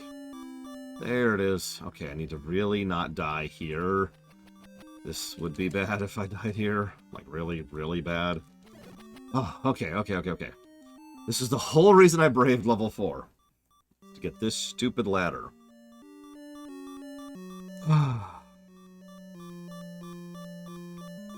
Good morning, Evo. For another 40 minutes, anyways. Oh my goodness. So now we're gonna die. We're just gonna die.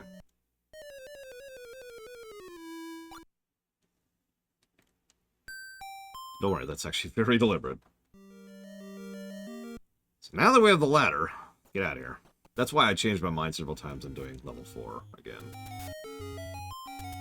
Whoop, that's okay. Hi, Mr. Nuclear. Hello, Shadow Machine. Hello, Colgrim. No hellos to anyone else. No real music, sorry. You're stuck with it. There is only the death.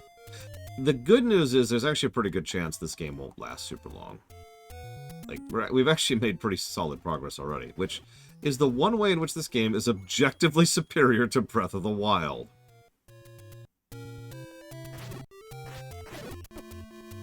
Having said that, obviously the plateau is awesome in Breath of the Wild. But, like, once you get off the plateau... Imagine walking through molasses that is currently hardening. God damn it, stop spawning on my face, please. Please. So imagine walking through molasses that is on your face. And I'm sorry, up to your face. And it's hardening because it's so cold. God damn it. And you're currently being held down by weights. And also, you're currently walking through a black hole. And that's Breath of the Wild. Thank you for being part of the show, Shadow Machine, if you give me a moment. I'll write that down. For the Doom block, Pokemon Violet, and Mass Effect Andromeda. Hello, sister dearest. Hello, brother. What's up? I just spent the morning with you-know-who. Okay. So, hang on, I'm gonna mute.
See, the Yeah, I- I asked Jaina. I was like,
so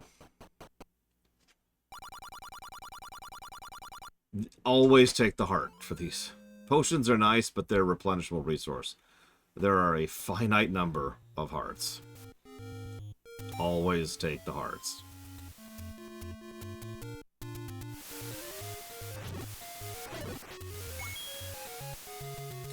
I think we might actually get a kit positive here, legitimately. That's a thing that might happen.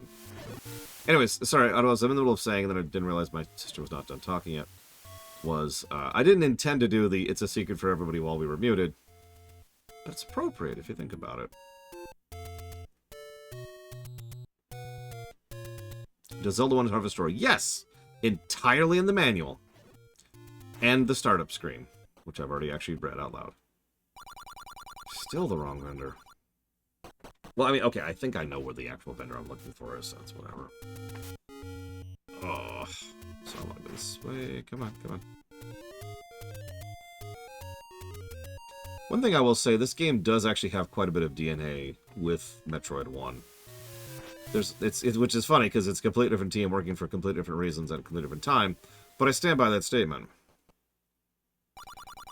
So, show this to the old woman. This will give us the ability to actually buy potions. And yes, I'm saving for the ring. The ring is love, the ring is life. And the moment you get it, the quality of the game goes up substantially.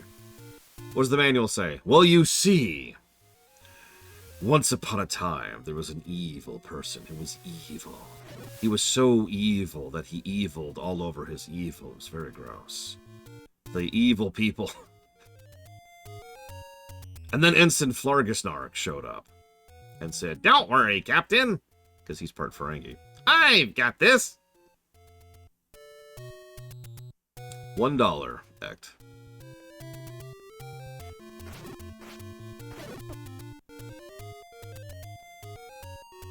But yeah, there's a non-zero chance I'm going to give this game an early game hell negative. Because, well, it has it. There's a lot of problems with the early parts of this game, and until you really start to get some hearts and some kit and some gear under your belt, it's really, really easy to die just trying to explore. Just trying to get around and figure out where you're going. Especially if you don't know where you're going, which, I mean, that's normal, right? Is you don't know where you're going when you're first playing a game. Hell, I've been doing that, and I do know where I'm going, for the most part. Okay, let's see if we can make this without dying.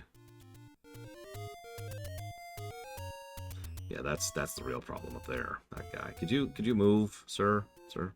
Could you move? Ugh. Okay, now to make that entire trip again. 3 health.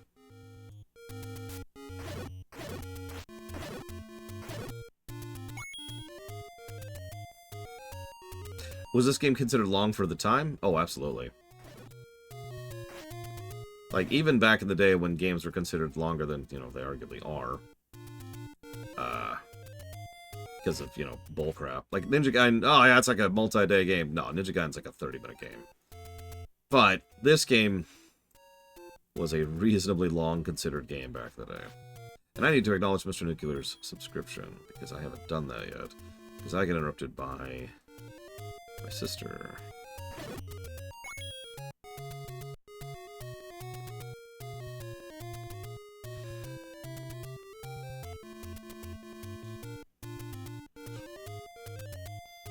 No, there's a story. I don't feel like repeating the whole thing. Sorry, Evo. I read the whole manual at the beginning of the stream. And Evo was like, oh, I'd rather die than listen to that manual. Although I am proud of you for making that dentist appointment. Good job. No joke. I know that there's a lot of issues some people have talking on the phone.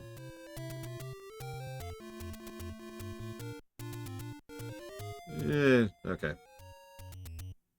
No, you're fine, Eva. You're fine. God, what NES game have I played the most? Probably Mega Man 5, in all honesty. I'm not sure there's any NES game I have played more than that. I imagine for most people it's probably something like Mario 3.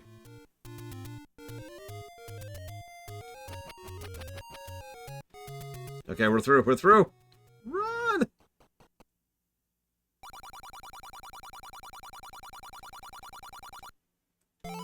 Sword 2. As you might expect, it does more damage. Okay. Let's go and die. I mean, I don't think the NES game I've played the most is Super Metroid. But that would be funny. If that's even a thing. Alright, hang on. So let me acknowledge a few things. Let's mute that for no reason. Let's just hit that button. Thank you, Mr. Nuclear, for the sub. Always appreciate.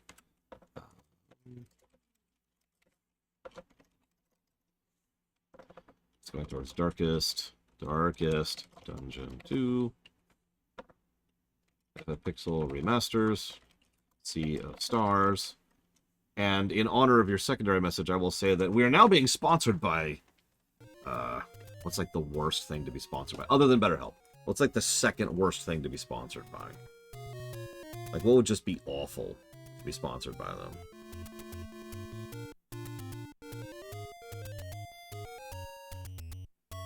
Oh, I'm sorry. I didn't even see that you said for SNES. God, I'm blind today. For the SNES, it's probably Chrono Trigger, actually. NordVPN. No, Raid Shadow Legends is just awful and terrible. Nobody cares about them anymore. Ignore the amount of money they still make on a regular basis.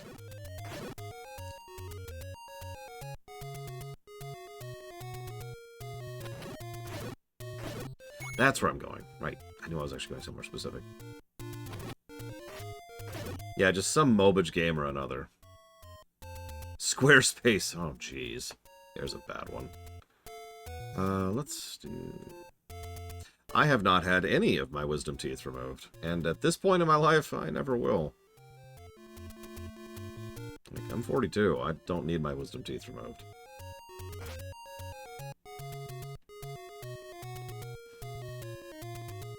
Have I ordered anything from YouTube ads? Ever?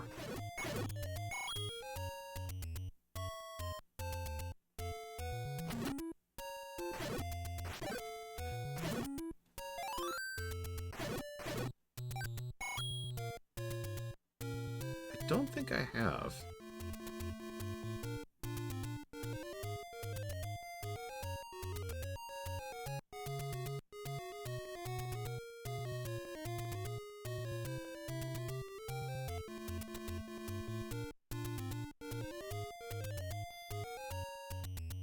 Okay, just plop down a ladder.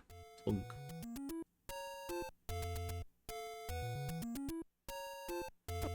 AFK Arena, I've noticed, has been around a lot lately.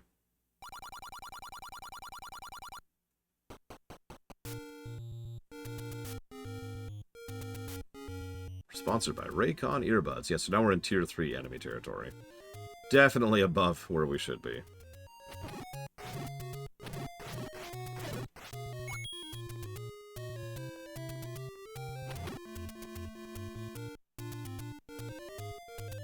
God, a gambling betting site. I don't know any personally, but I'm sure there are several.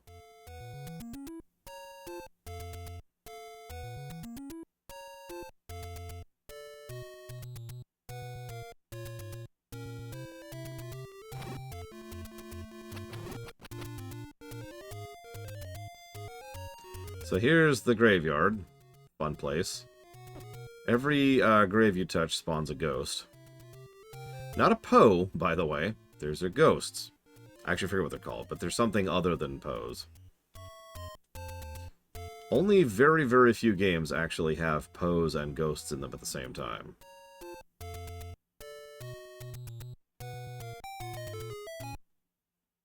So here's the Master Sword. Which, of course, we don't have 12 hearts for, but just pointing out where it is.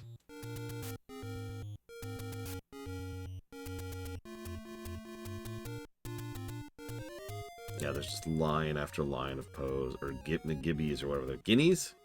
Guineas? God, I don't know. There's a lot of interesting Zelda monster names.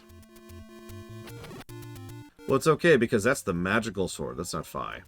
She's fine. She's fine. And there's this screen.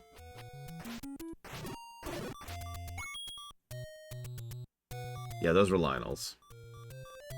And those are Moblins? Or I guess Bokoblins at this point. Whatever. Well, olive oil's a little different. I mean, I've bought tons of stuff on the internet because Amazon exists. But as far as actually... No, Evo! Hang on. Before I look at your donation... Okay, now that I've bowed.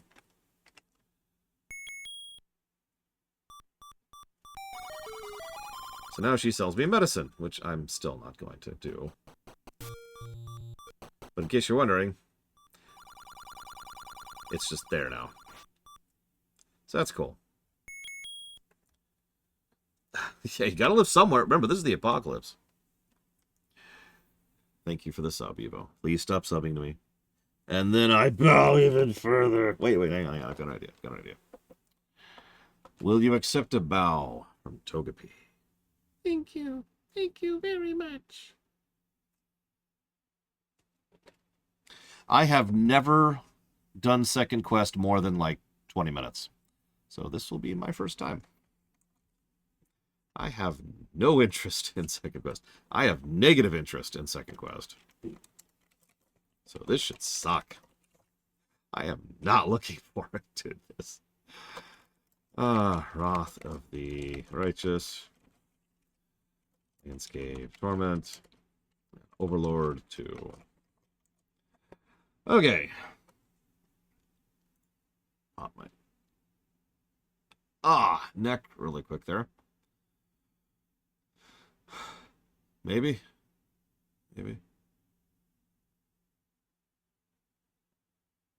Come on, pop, please. Okay, don't pop. That's fine. Where am I going? I don't have a major goal right now. I was going to do that, but I already did that. I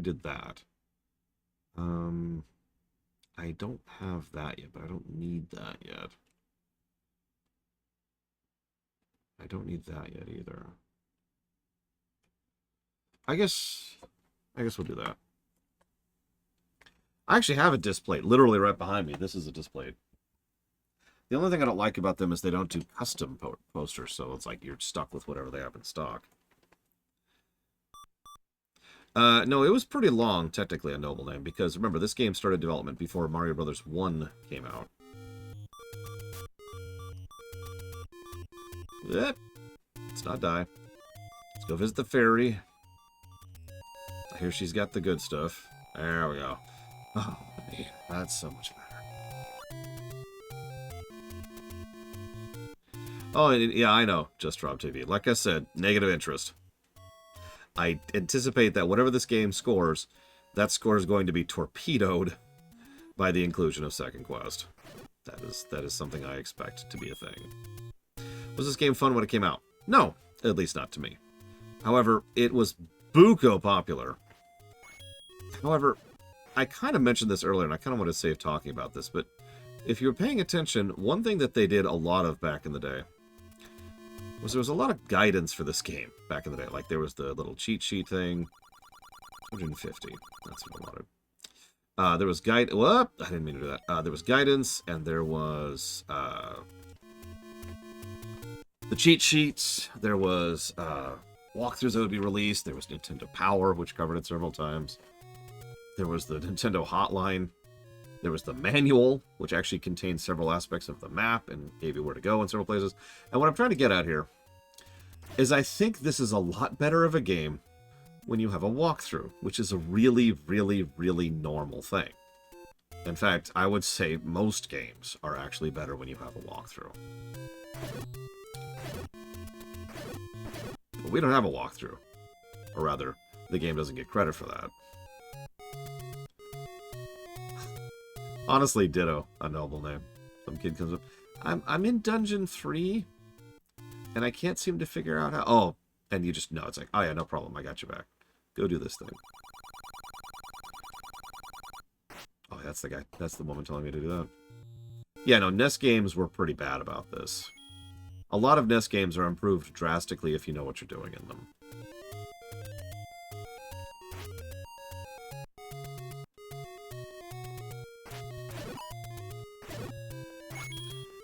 Hell, one of the things that Nintendo Power used to do is they used to keep track of questions they were asked frequently.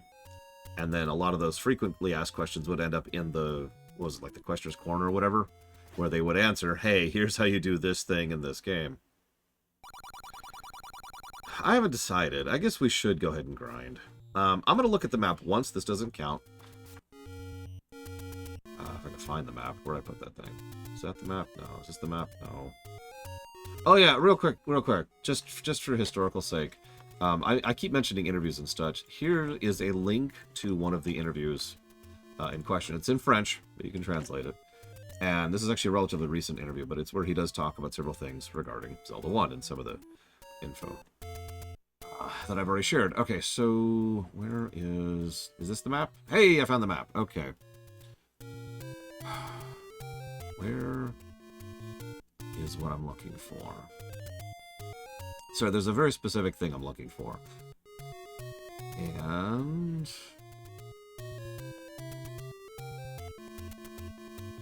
already been there, I think.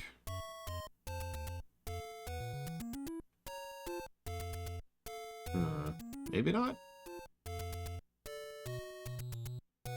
Oh, that's why. Okay, I have already been there. But I don't have the torch yet. I don't have the candle. Okay, that's why I could...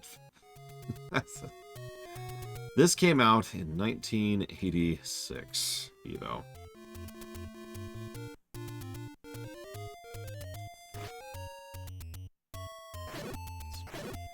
Well, I could go buy the torch. I think I will, actually. I think we'll go buy the torch.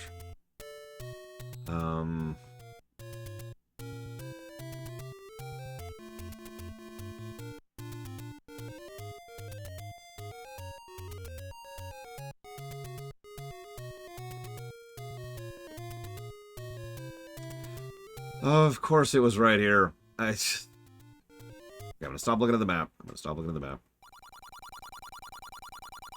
We could go to level 8 now.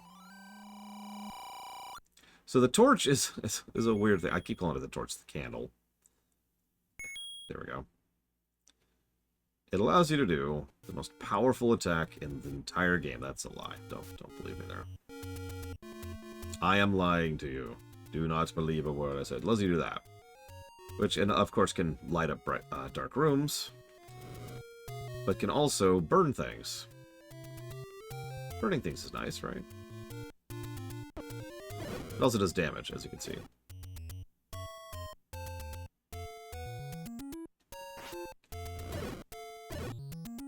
Does a decent amount of damage, actually. But you can only use it once per screen, which we've already discussed. We need the other handle in order to be able to use that more.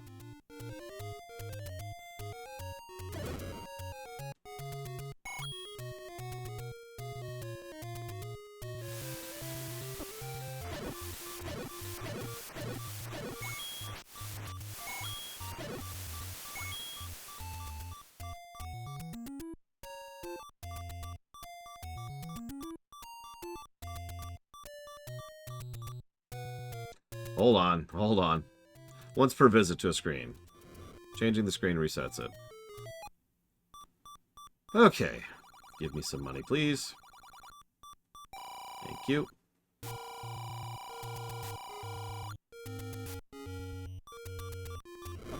Now that we've gotten that. Oh, yeah, by the way, you can hurt yourself with your own freaking burning. Yeah, there are quite a few secrets you get from burning vegetation. And the punishment rooms, which we'll probably get their own negative when we get there. We haven't seen a punishment room yet, but we'll probably run into one. Because I don't remember where all of them are. There's one other thing I want to do really quick.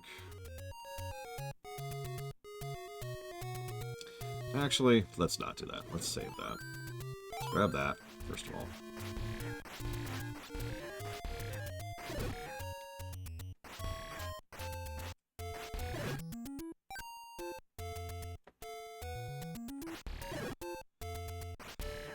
Having glanced at the map, I also now remember where level 2 is and why I always forget it. See, I'm an idiot. And this is my fault, to be fair. The game actually does decent guidance here, because remember, you can pretty much tell the tier of an area you're in based on the enemies you face in it. And there are 3 tiers, 1, 2, 3, in terms of overall difficulty. So, if you stay in the low-level stuff, then you're probably going to keep getting the low-level stuff. That's just logical. In other words, yes, the tiers of the kingdom. In other words, if we stay in the low-level zones, we'll actually quickly run into level 2. And you're probably thinking, well, hang on, what does that have to do with you being a moron? Well, I usually associate the area that has level 2 with level 8, because it's right next to it. It's like 2, 3 screens off, something like that. And so in my mind, that's like endgame. And so I almost always, you'll probably notice I haven't even been over there, because again, in my mind, that's endgame, so I usually don't go over there until I am good and ready to. That's probably why I do so many dungeons before, too. I'm going to be very curious what the treasure is into. Don't tell me. I want to see when we get there. Because I'm curious what I go without for how long.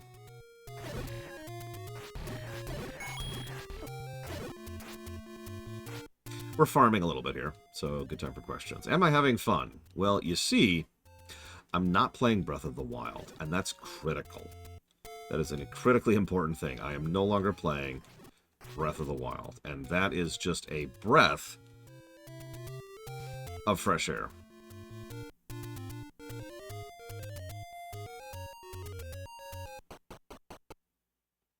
Absolutely not, Bella. I get that question like roughly once a month, and the answer has never changed. No, absolutely not.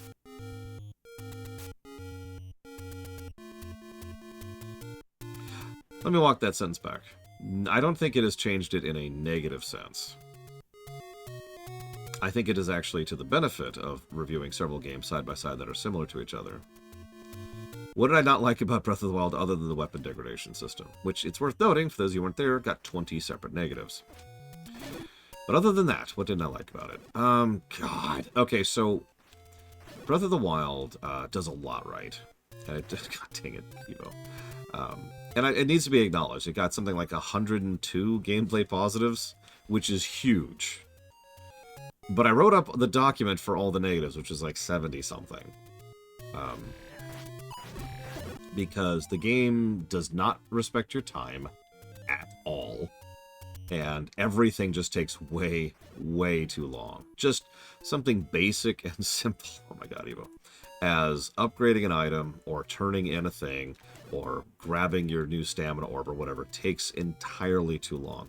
Everything takes too long in that game. There is a constant, non-stop slog. And that's probably my biggest complaint about the game by a fairly large margin, and the source of several negatives. Even the menu design is designed to slow you down.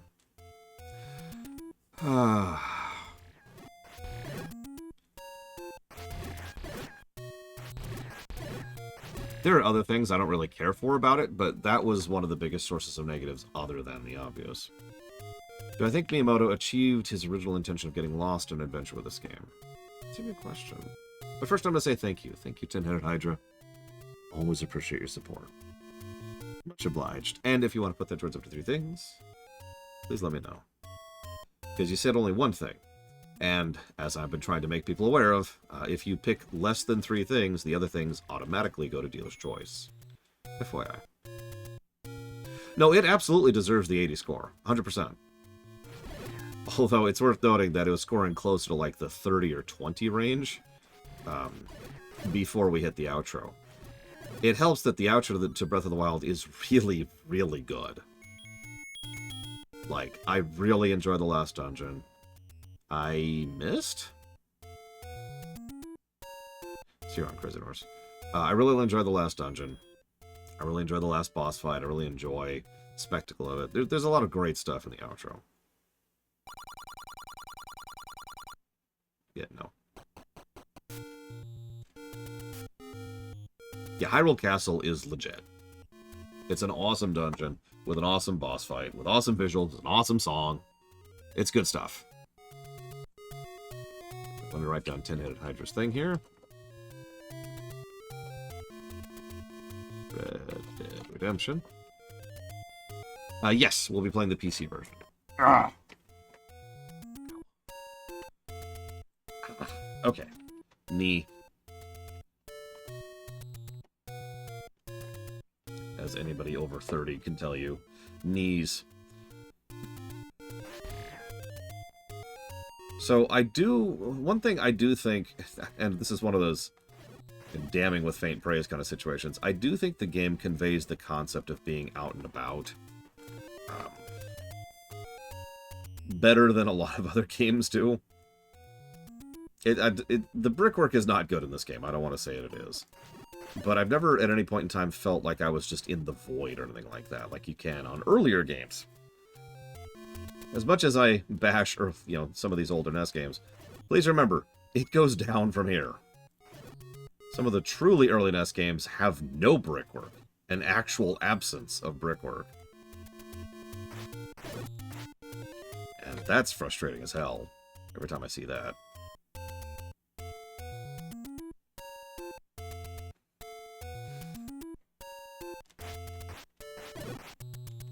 One second. Federation Builder.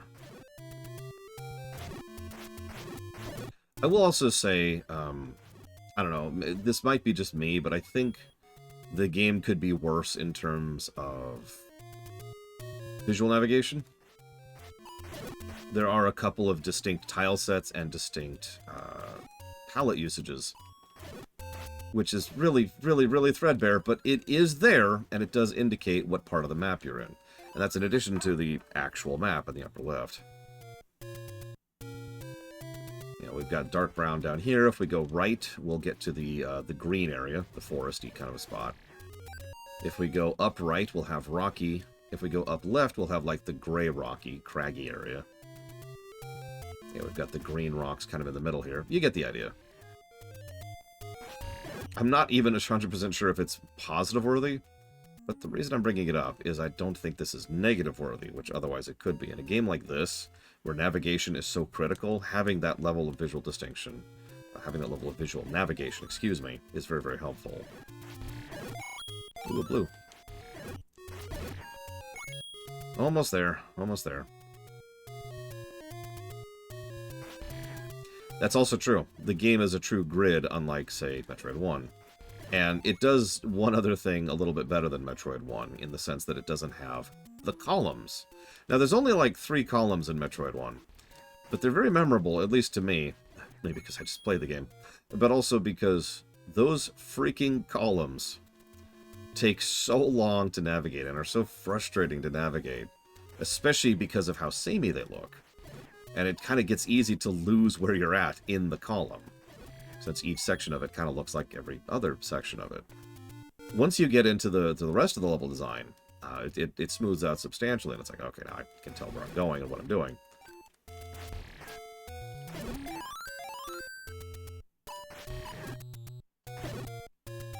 And yeah, I think they did as much as they could. I don't even want to use the word doodads, but I think they did as much as they could to make areas look distinct. You'll notice that even amongst, like, the brown grassy area we're in now, like the Badlands or whatever this is, the plains, there is still an effort to change the distribution of the bushes so you can kind of get an idea of where you're at, which just goes back to that visual navigation thing I talked about.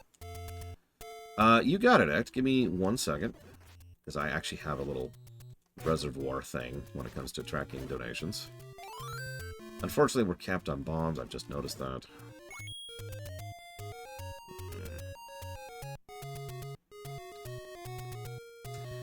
I would say this game is substantially less samey than Metroid. Even when I was a kid, I didn't have a lot of issues navigating this game, both in the overworld and in the actual dungeons. It helps that the dungeons are fairly small, all things considered. I mean, Dungeon 1 isn't super indicative, but we've already seen most of 2 dungeons at this point.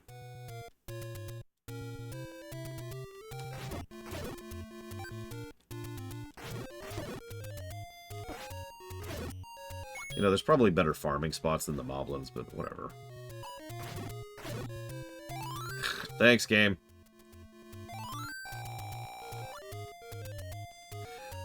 So actually, Black Licorice should be explained on the site, but hang on 1 second. First, thank you, Act, for the support, always. Hang on, I'll come back to... Yes, Chill Penguin, I'll come back to your question in just a second on Noble Name, because Jesse's Mass asked something, and I want to acknowledge that. If I reviewed every NES game, which one do I think would score the highest? Mega Man 5. But which one do I think would score the second highest? That's a little bit trickier. Because there's actually a decent spread of really good, whoops, wrong button, NES games. Obviously, Mario Brothers 3 is kind of a king of several respects, and we've actually already reviewed that.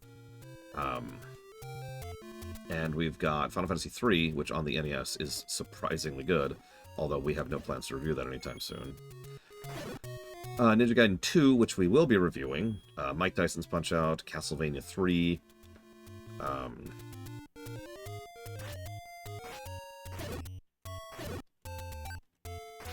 not sure what else would really score super high on the NES. Back to the Future. I'd rather kill myself than play that game again. I've regressed. I don't know why I'm regressing. Stop regressing, Lore. So, a Noble Name asked about Black Licorice. I'm pretty sure Black Licorice is defined on the side, but if it isn't, I believe you. Black Licorice is something... So the easiest way to explain it is to just tell you how Black Licorice works. So I am horrifically, violently, vomitously against Black Licorice.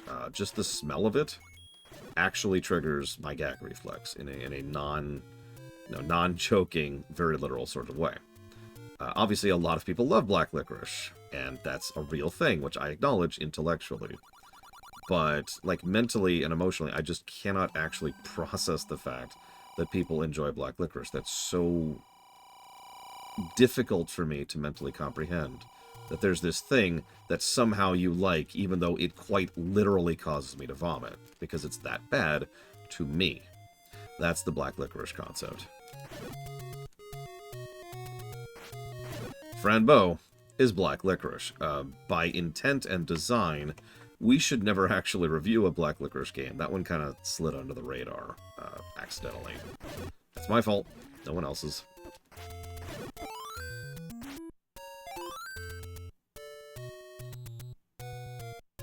But that's where that comes from. Yeah, so you notice we're starting to no-sell attacks a little bit more, now that we have that armor upgrade. And that's going to help out a lot, which is why I beeline for it. So we already have the level 2 sword, and we already have the level 2 armor. So now, we're ready for the level 2 dungeon. Yes, really, we're going to go and hit dungeon 2 now. So like I said, this is an area I tend to not remember is actually a low-level area, even though it is, because of the aforementioned problem, because I'm a dumbass. Yeah, sure, Evo, I definitely did. But if you could do me the hugest favor in the world of just telling me, like really quick, what that extra little tidbit of question was, that would be awesome. Wait, I'm off. Oh god, I am off. I'm off by like 5 tiles. Pay attention more.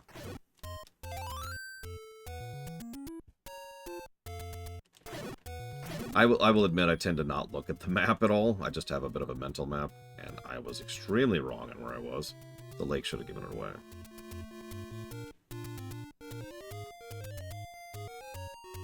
Oh, and if you don't repeat your question, Evo, then I'm going to have to hold the entire stream hostage, as usual. And you don't want that, do you? I think getting arrows next should probably be our overall goal there.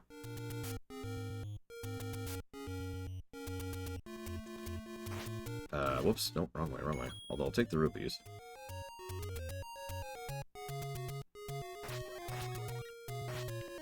Does playing this game get better on stream when I can interact with chat? That's an interesting question. There are very few games where looking at chat is actually interfering with the game. These are the kind of games where I have to have reflexes at a level which is in the microsecond range. Like fighting games, for example. So, in answer to your question, yeah, I think that streaming absolutely makes my enjoyment of a lot of these games a lot better. See you around, Cool Noodles. Otherwise, I probably wouldn't be anywhere nearly as in good of a mood as I was, or as I am, excuse me, right now.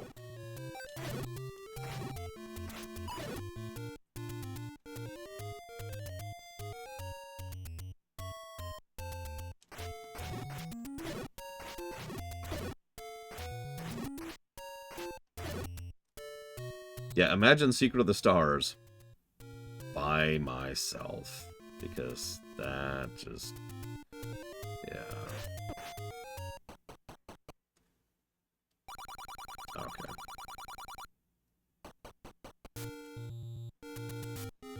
I think we're far enough... yeah, we're far enough right, finally.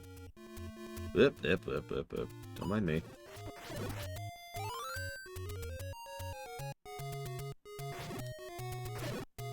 And I saw the donation. Sorry, give me a second.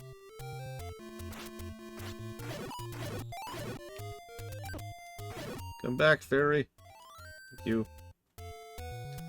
Okay. Level 2. The first Zelda game I played? You're looking at it. I played this game when it was new. Thank you, Judo Joker, as always. And if you know what you want to put that towards, please let me know.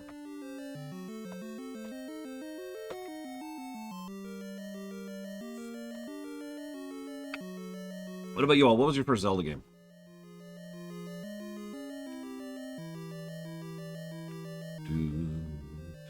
You know, what's funny is, I think, so I mentioned this earlier, I think I was spoiled. Because this wasn't a particularly mind-blowing game to me. But then again, like I said, I'd played games like Punch-Out, Metroid, Mega Man. And that caught me a lot more than this. No, I think I've mentioned this a few times. The Zelda game that caught me back in the day was 2. I am very curious if 2 is going to score better or worse than this game. I have no idea. We'll find out. Hopefully in a couple days.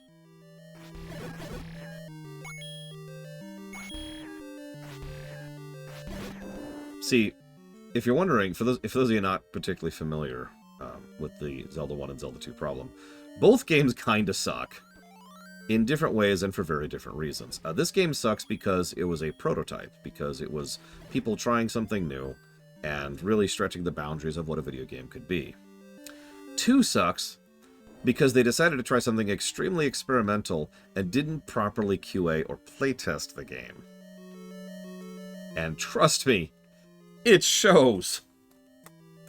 There's a certain part in 2 in which the game's quality... It hits the sunshine moment. It hits the sunshine syndrome. And it just goes... just immediately. Just nosedives in quality. It's kind of crazy. Alright, hang on. So, Judo is putting that towards... the PMD block. Undertale yellow. Kaiserreich. And then X are going towards Splinter Cell, too long of a name. Mercenaries, Playground, Construction, even longer name. Siphon, Filter, Omega, Strain. Okay, there, I did it. I wouldn't be surprised to learn that, but I've been studying the industry for decades at this point, heck. Yeah, it's pretty normal. A lot of devs don't playtest their own games or have proper QA teams. Plural, by the way. And, again, Super Metroid. I'm going to keep using Super Metroid. 3 separate QA teams. 3. That's how you polish a game right there. And even Super Metroid had a few issues, but I mean, you can't catch everything. That's just life. Let me jot down some thoughts while I'm thinking about this. So, let's do this. I do like the overworld. I do like it. And I think I like the visual navigation. I think I am going to pop a positive for that. I am. It's better than it has any right to be. And I don't really have a lot of issues navigating. And yeah, that's awesome. So, map, palette, and tile set.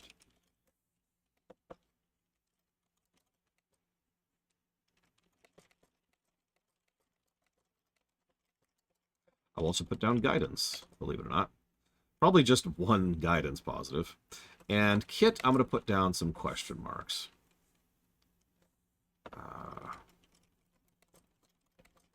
We're going to put down... I'm ready, Ross. I'm ready. Is it the fact that I didn't give Metroid 1 50 positives? 49? 87? How many? What does it take? How many does it take, Admiral? Could get it because Ross. Anyways, boomerang people. Woo! I'm getting tons of bombs now. I don't need any. Oh, I found my first dude. Games that came out in the 80s that don't suck.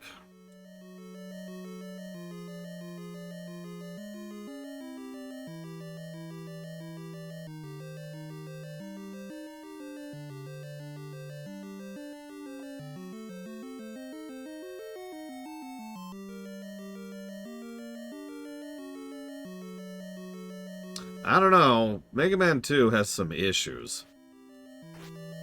Mega Man 2, ironically, also has Sunshine Syndrome.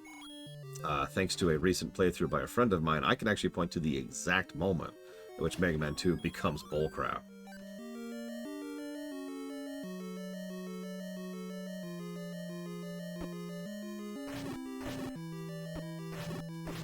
Jesus, okay. Blue Boomerang, guys. Holy crap. It's actually Wily Castle 3, very specifically. Wily Castle 1 is actually pretty well designed. Blue Boomerang. Woo! And then Wily Castle 2 continues some proper escalation. But then Wily Castle 3 is just like, no, go home. Here's a terribly designed level with a terribly designed boss. And a gimmick that nobody would ever figure out. Because screw you.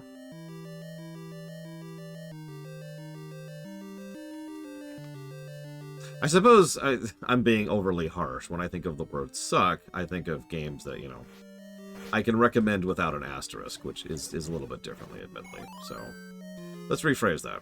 Can I think of games that are decent to some extent or another from the 80s? Yeah, plenty. Can I think of any games that I can recommend without an asterisk from the 80s? No. I think all of them, to some extent or another, have something wrong with them. And I don't mean, like, in the sense that every game has something wrong with them. I mean in the play the game up to this point or except for this point kind of a problem. So, do you mind clarifying, Ross?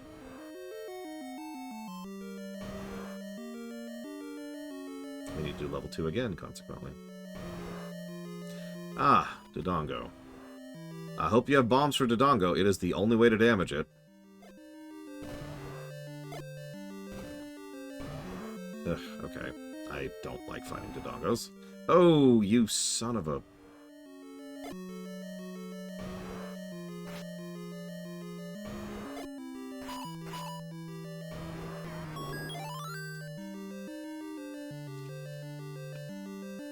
I used 5 out of 8 of my bombs on that one Dodongo. Now, granted, I suck. Yeah. Hey, Exubasi. Welcome to the stream. As you can see, we're going through the Zeldas, starting with Yay Original A. For all that means, good and bad. And yeah, I hope you like Dodongo. We're going to see him again. So we didn't do any side paths there, and we did that on purpose. Get a little heart, though. Hearts are good. Hearts are good. I do like the little victory jingle. No, that doesn't deserve its own positive. But it's a nice little tidbit.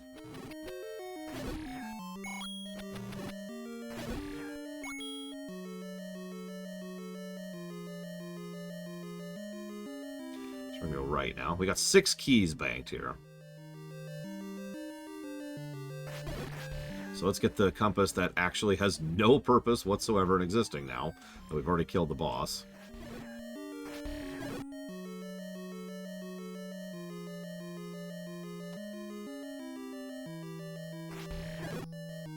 Well, let's analyze specifics. Let's zoom in a little bit here, Ross. So, Dread and Super kind of are on the same level. Let's just get that out of the way. I wouldn't say Super is several tiers above Dread. It's just above Dread. Like, once you get that high in the score, it's kind of bonus point situation, you know what I mean? So, no, Bella. They actually are... So the flickering ones... Hey, there we go. The flickering ones are exactly what they sound like. Say one more. They're just 1 rupee, and the solid blue ones, those are 5s. And I think that's it. I think that's as high as it gets in this one, as far as drops, anyways. Breath of the Wild is one of the best Zeldas ever. So the easiest way to zoom in on that question is why? What is it about Breath of the Wild specifically that pulls it up for you? Because, yeah, everyone has opinions, and I'm a moron who doesn't matter. But if, for example, we were to look at the coffee equation, which I'm rather fond of bringing out several times when it comes to discussing this issue, we might be able to figure out a little bit of why that is.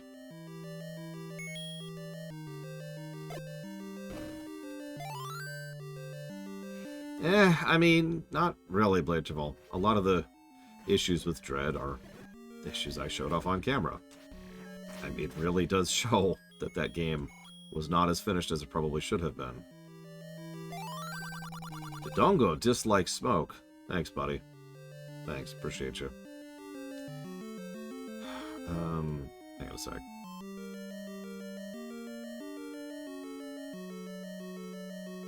Is that it?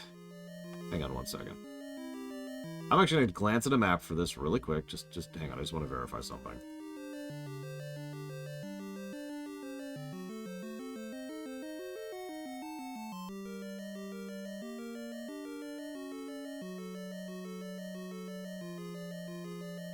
Okay, nope, yeah, we're done.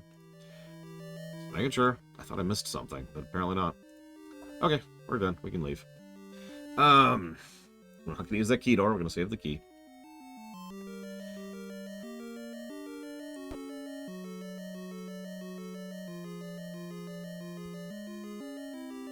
Breath does have a great sense of freedom. Many positives worth of freedom, and that's actually one of the reasons why the All Roads Lead to Rome discussion was a whole discussion that lasted a couple of days there. It did lose the sushi tag, which I stand by. That one made me a little sad, but it's true. I think the honeymoon period was a little bit high for me when it came to Dread. It probably helped that it is a very, very, very good game. We're talking about it like Dread is this terrible game. Dread is one of the best games I've ever reviewed, which is a fact I feel the need to repeat.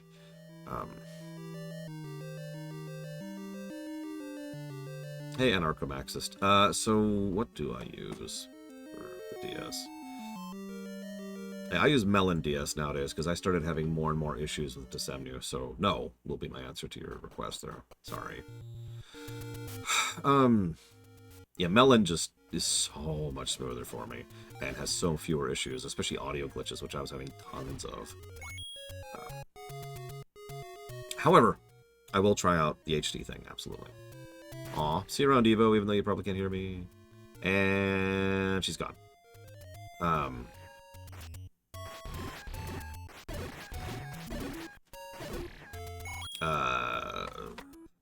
What?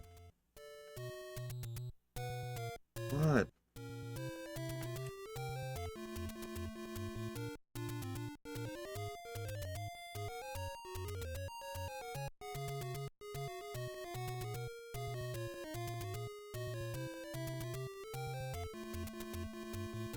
Um, hang on a second. I'm just going to double check the spreadsheet, because the spreadsheet is the 100% accurate one. The stuff on the website, I might have mistyped something. But the sheet, not so much. AM2R is worse than Samus Returns. That is true, by a minuscule amount. But yes. I think they're right there. They're right there. What's funny is they're right there for different reasons, too. But yeah, AM2R was 2249 and Samus Returns is 2748. So that tracks. Anyways. What was I saying? So, let me try approaching this from a different angle. No, it's the sheet that nobody has access to other than me. In fact. The sheet you just linked is one I manually update periodically.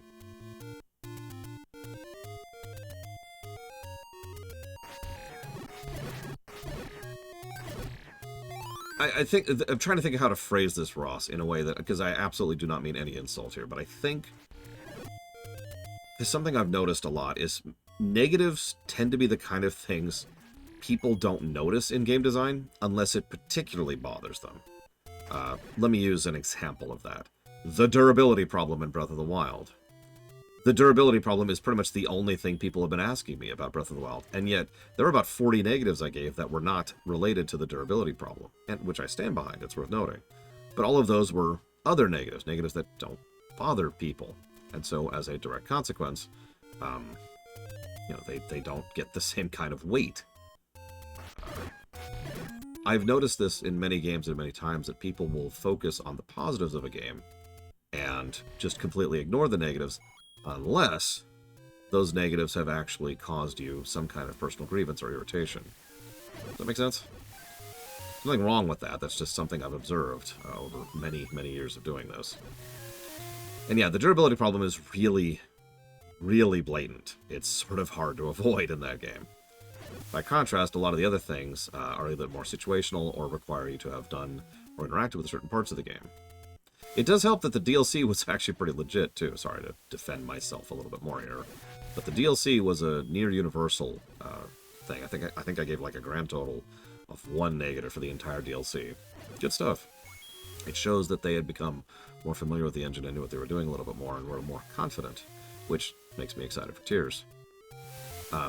But I hope that answers your question, because the point of my review system, and this is the point, this is by design, is I want a review system that acknowledges all the negatives along with all the positives, to be as, for lack of a better way to put it, fair as it possibly can be. To try and punch out something that's a little bit more accurate than 7 out of 10, or I like it. And again, no insult intended to anybody by that statement. It's just that's what I want. That's the goal with regards to the review system. Does that make sense? So there are plenty of games where we have, hey, it's this great game, but issue. I don't think it's an issue with you, Ross, like I said.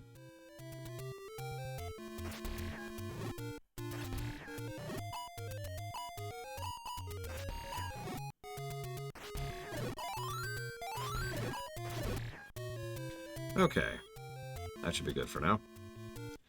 Okay, so we've got a bunch more kit now. And I'm going the wrong way. Whoops! Pay attention, Laura. Pay attention. So buying a sub gives money to me. $2, Chill Pangolin. Now, you have been gifted a sub. What that means is Ect, I believe was the one who did it, gave me $2. And that means that now you have a 1-month subscription to my channel, which means you have access to the Twitch emotes, and there's other things I don't do because I'm not a dick, like sub-only mode, but also it should mean you no longer get ads on my channel. So, back in the day, the Nest sensor was a little bit less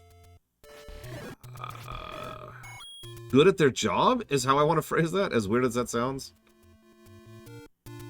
So, several things kind of slid under the rug there. There's actually several examples of this. One of my personal favorite examples is how they actually talk about killing someone in Super Mario Bros. 1's manual.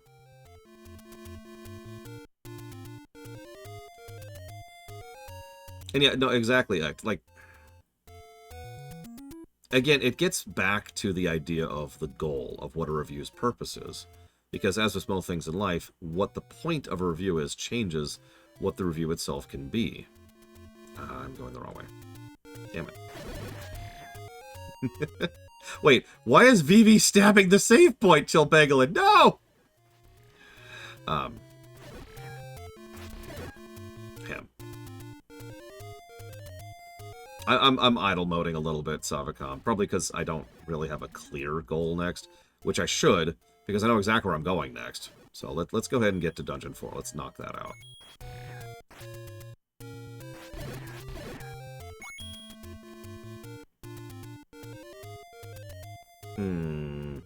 Well, it's possible, because ad blocker is, shall we say, inconsistent with how well it works on Twitch. Oh no, this is in-house. This is Nintendo of America, specifically ISE.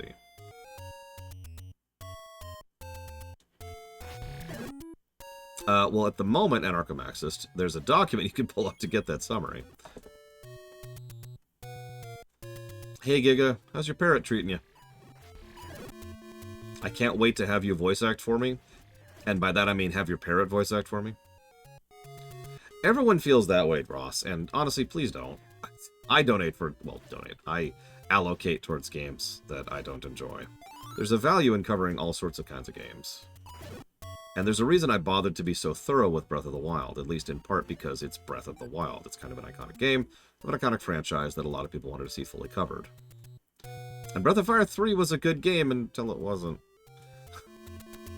Remember, I walked away overall positive from Breath of Fire 3, despite its issues. Also another great example of a game that gets better when you have a walkthrough, by the way.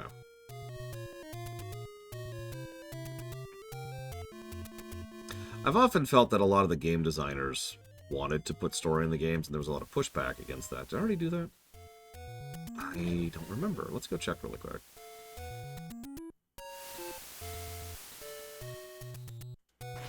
See, if I could explain my perspective on that for a second. The desert section was actually not as bad as I thought it would be. Go figure. It wasn't great. I'm not gonna lie to you. It's not like I was like, oh man, I can't wait to do the desert. But it wasn't as bad as I remembered. Even without the guide, it was like, yeah, okay, sure. Am I misremembering? I might be misremembering here. I am misremembering. Okay. Oh yeah, Koizumi established a whole bunch of stuff. Whole bunch of stuff. LTTP pretty much is the origin of the Zelda mythos because of Koizumi and what he put into the LTTP manual. And they then took that and ran with that with Ocarina, which started putting a lot of that on camera.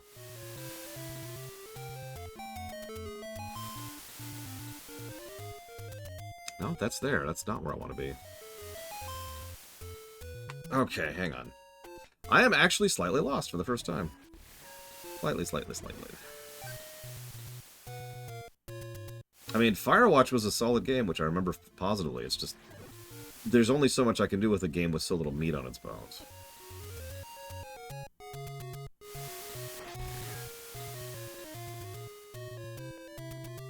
That's actually pretty normal. Most games that are that... light? Feels like the wrong word. Tend to not score particularly high, but not particularly badly either.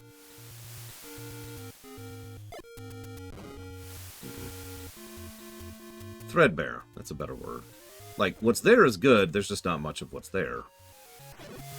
Like, remember, I liked Firewatch. Oh my god, Giga Pudding. You're welcome, Melkor. I'm glad it was an enjoyable run. I liked that game for what it was. Except for that one friggin' boss, but anyways.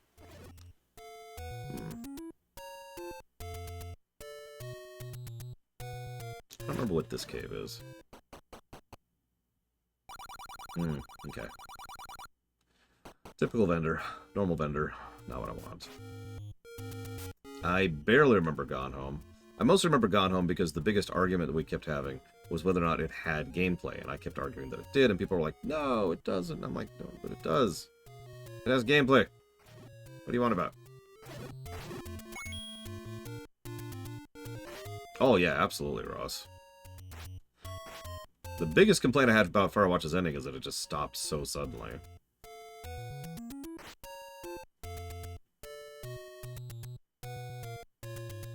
That's a good question, Arcomaxis, because at this point, this game's contemporaries are... Well, hang on. I have the list. Because I did my research, as I always do. This game's contemporaries right here are Mario Brothers Lost Levels, Dragon Quest I, Metroid, Adventure Island, and Kid Icarus. So, that's kind of its direct competition. Having said that, I would say this game controls a little bit worse than some of those. Possibly Bella. I'm not sure.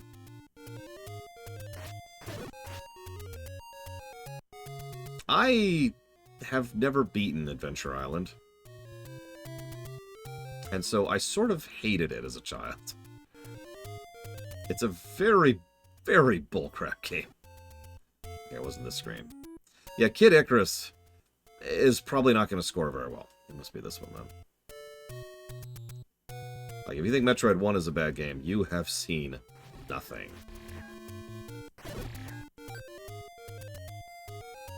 Let me show you the depths.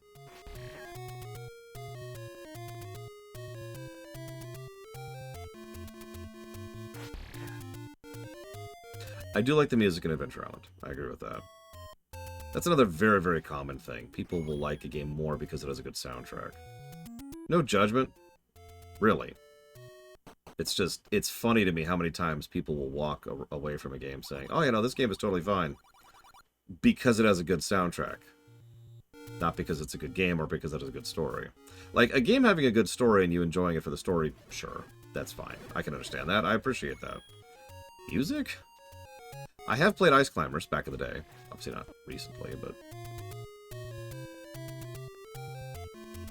Here's one for you. Not a good game, but a good soundtrack. Little Nemo. Or Dreaming Nemo, The Dream Master, or whatever the hell it is. God, I can't remember what it is. But you know the one I'm talking about, right? No, of course you don't, because I can't even think of the name of it. It's got a good soundtrack.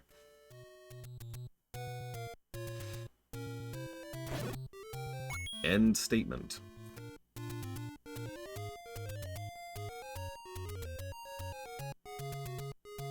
It is Little Nemo. God dang it, I was right the first time. So much doubt.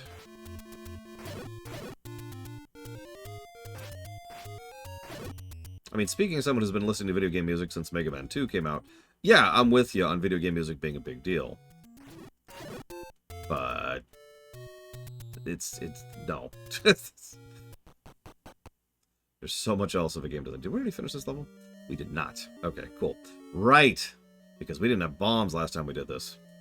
Well, we have got a couple more upgrades this time, so this might be a little smoother.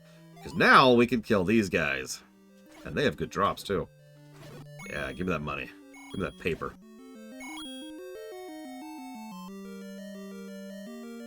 Would I say music defines the game? No, but there is a reason why music is two separate categories in both gameplay and story. You don't like the moon theme in DuckTales? Alright, I need everyone to immediately execute an Arcomaxist. In the face. Preferably.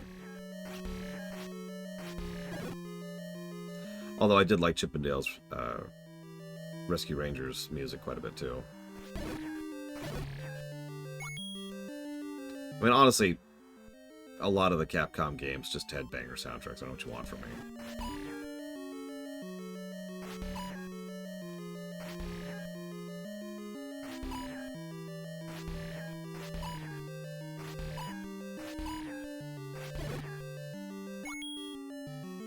Well, the NES block consists of all the NES games I own, Act. I've never even heard of Battle City.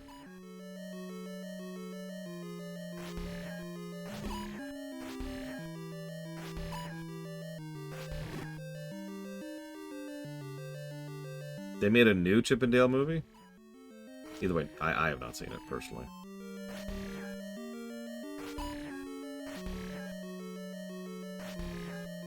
Like, I get the point. They have shields, cool.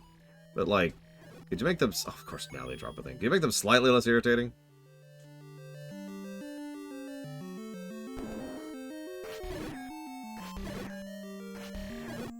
It's just a request from me.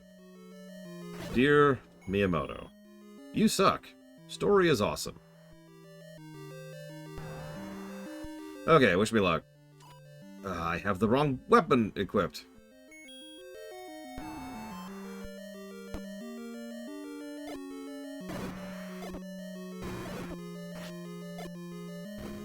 Damn, almost.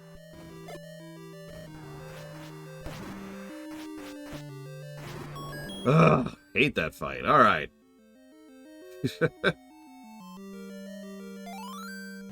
I do think we need to give... I'm surprised how many positives this game is getting, honestly. A little bit of all roads leads to Rome. There's a lot of, oh, you can't do this yet? Okay, come back after doing something else, if you prefer to.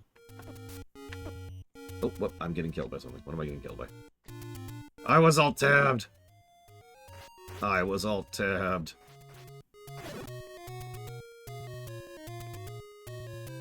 Yeah, it's true. Once we get to second quest, all these positives are going away. Which is another reason why I'm stupid and Ross is actually accurate. Is because, and I've talked about this many times, it's not a review if I don't review as much of the game as possible, feasible, and reasonable. If I just cover, you know, like, the main quest, then that's not a review of Zelda. That's a review of the main quest.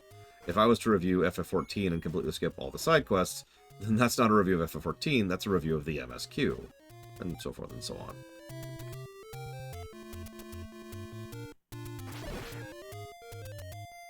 To my knowledge, nothing in Arkham Axis, but I could be wrong. And I refreshed myself this morning. Level 4, for real this time. We're not just dipping in here to get the ladder. You know, I've heard that argument before. More than once, actually.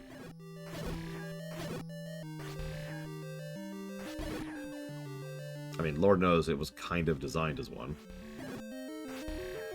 In many ways, actually, the Master Quest and the second quest are proto-expansions, if you think about it.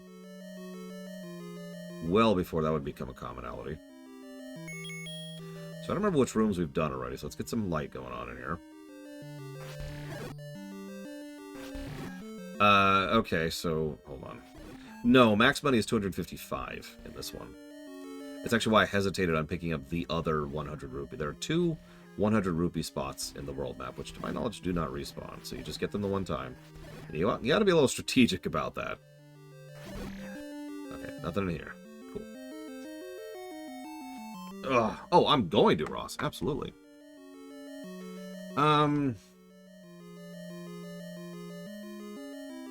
Probably worse, I'd say, Blade of all. There's a lot of positives in the side stuff. I mean, there's a lot of negatives, too. But once you get past ARR and Heavensward, I think the trend is the other direction. So hang on. What the hell is Battle City?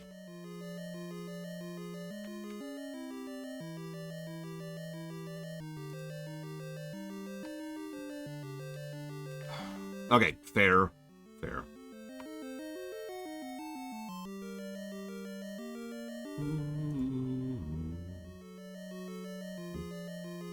Oh, I actually have played this, although, I do not own it.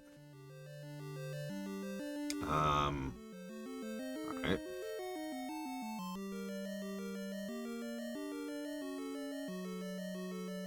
Let's see how bad the damage is. Oof, okay.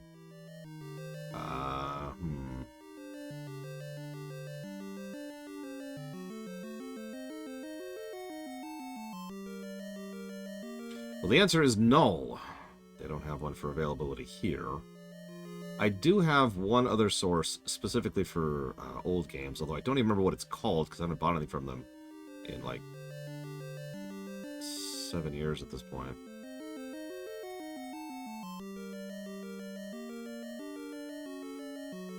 See if I can just remember the name of that stupid site I used.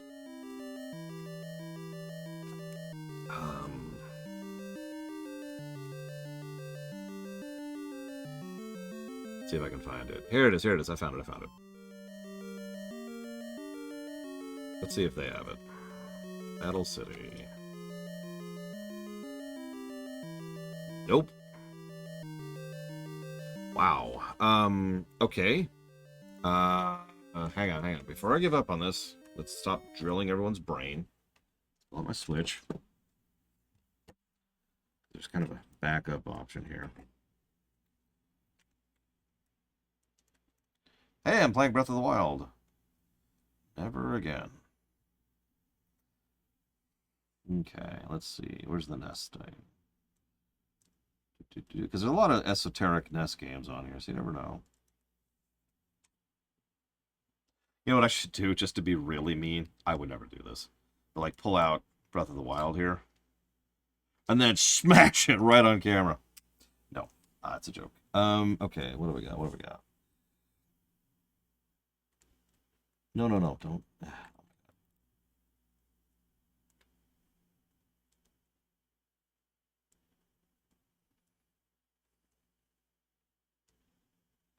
There we go. Sort by title. What do we got? What do we got? Balloon Fight, Baseball, Blaster Master, and then immediately into City Connection. Damn. Nothing. Although Balloon Fight, there's a terrible game. Whatever. Yeah, sorry. Looks like I literally cannot buy that game.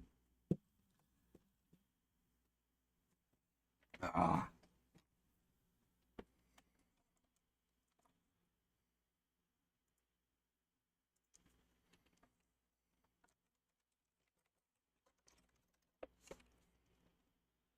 The Wild Tier. A game so much I break the disc right on camera. It's right here. I could still do it.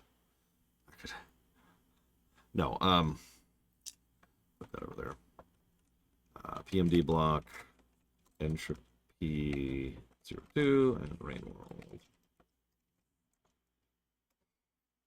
I mean, Breath of the Wild feels very, very much like a prototype game, so that tracks, right? Well, that's a good question, Antity. I don't really have a good answer for you on that one, because I have no idea. Thank you, Tim, for the sub, as always. And, as always, if you want to put that towards up to 3 things, please let me know. Tank. Hang on. We're just going to be sitting here for several more minutes.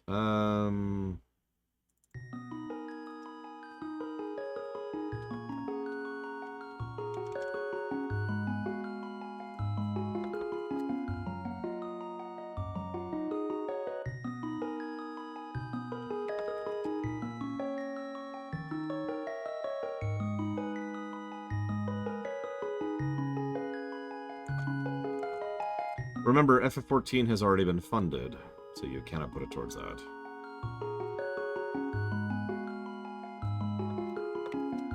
I will put it to the other 2, though.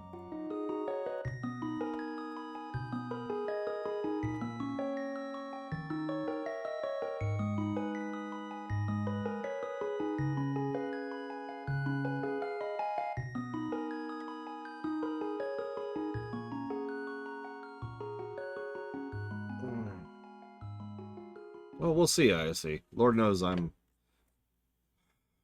not exactly bias-free.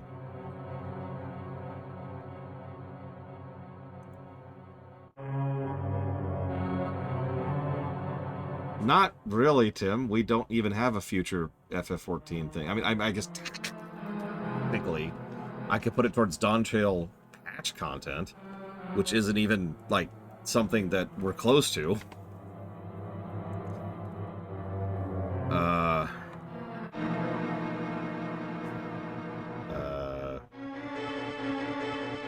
Sure. Yeah, we'll put it towards patch trail. Sure. I'm just gonna shelve that for a while until I could figure out anything about that, but I'll put it there.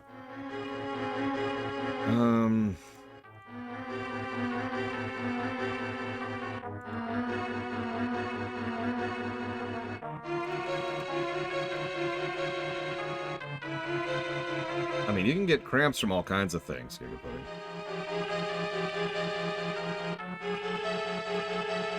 So Battle City was under Namco, which is actually still out and about. Namco Bandai. How the hell?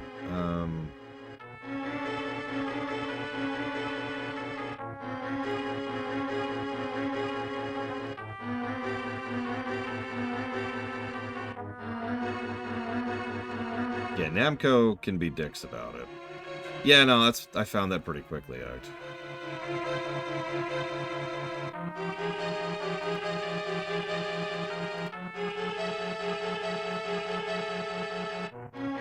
Okay, so I never do this. But just for the hell of it, I decided to look it up. They do have Battle City on eBay for $170.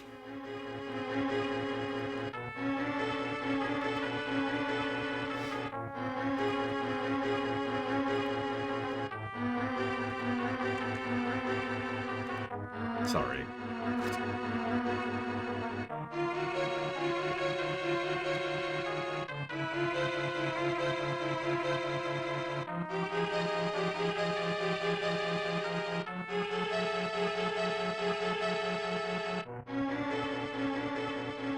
Well, I hate to break it to you, but you probably missed out on selling when assholes and scam artists were raising the prices of retro games, making the entire situation worse for everybody everywhere. Because, as usual, speculators are the goddamn devil.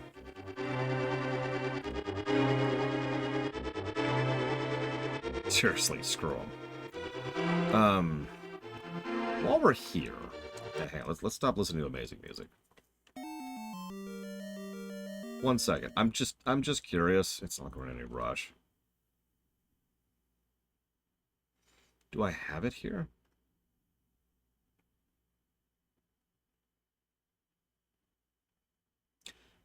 I don't. Now that's interesting. Wow. I have a fairly extensive archive of NES games. I do not have Battle City.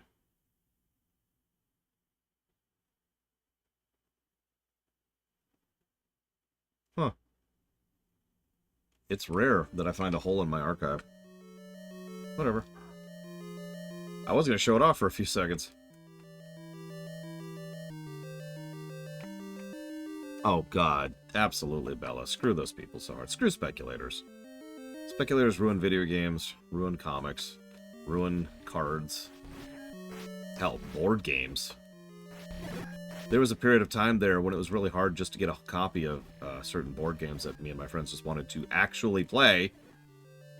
Because speculators were like, hey, let's make some money off this nonsense. By artificially driving up the price, thanks to manipulations and bullcrap and scamming. In ways that are actually illegal, but they rarely suffer any consequences for. Remake or remaster that I never asked for, but was pleased to get.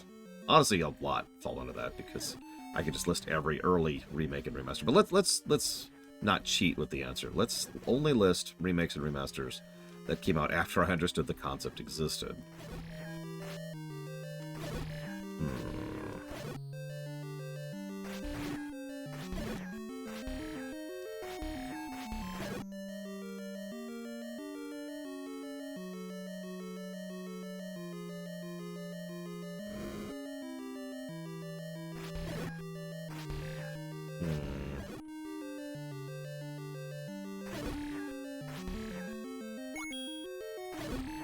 Actually, I was going to say RE2R comes to mind immediately. Not only was I not expecting it, but it was astonishingly good.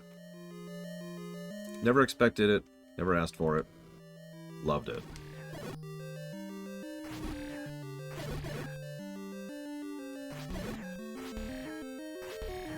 I did hate RE3R. It was such a nothing burger, undesigned, unpolished piece of garbage.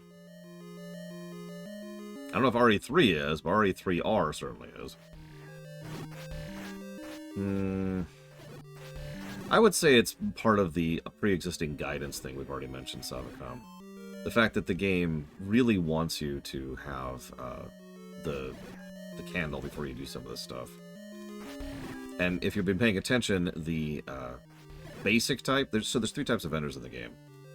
The really, really expensive stuff, the pseudo-rare stuff, and then, like, the basic guy. The basic guy sells the candle.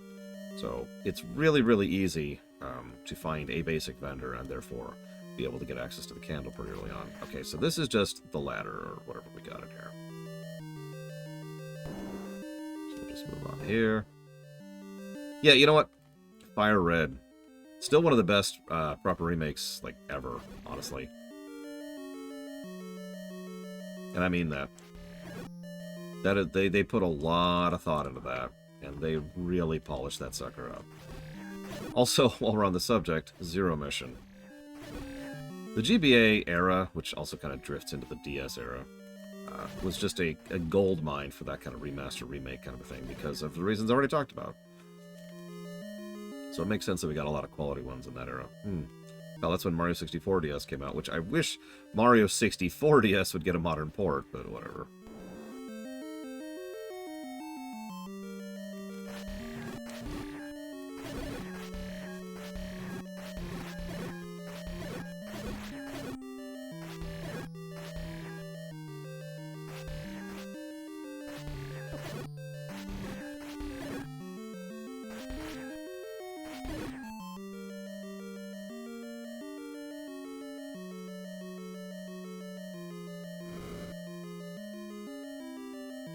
That's pretty recent too, isn't it? Like that's a Switch remake, isn't it? Or Switch remaster? Switch R.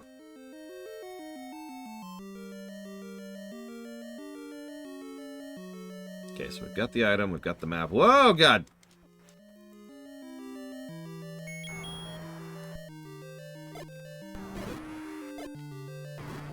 Ooh, yeah, okay. Killed all our bombs, though. Walk into the waterfall. Old man, you're crazy. I'd never do that.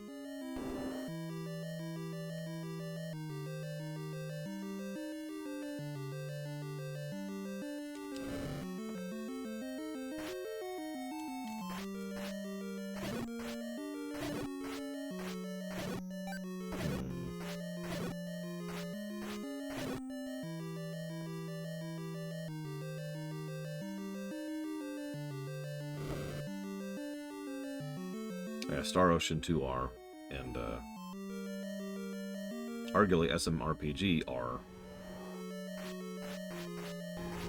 Come back here so I can kill you. Come here. No, I missed everybody. Ah! Ah! Jesus, sent that guy flying. Look at that. So, FF7R is a weird one. Because a lot of us have been crying out for that for forever. Specifically, not because of FF7 being super popular, but because it was the one that needed a remake the most.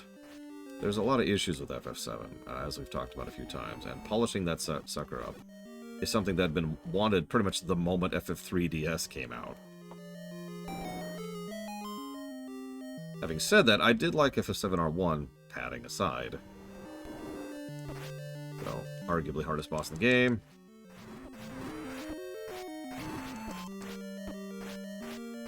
Probably gonna kill me because I keep just failing at everything.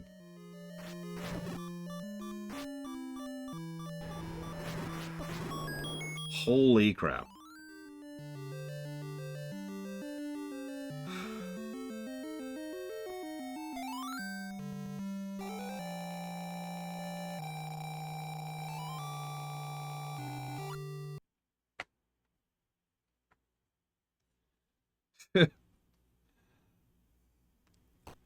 So that's 4 down. We're actually halfway through the game. Well, we're a quarter of the way through the game.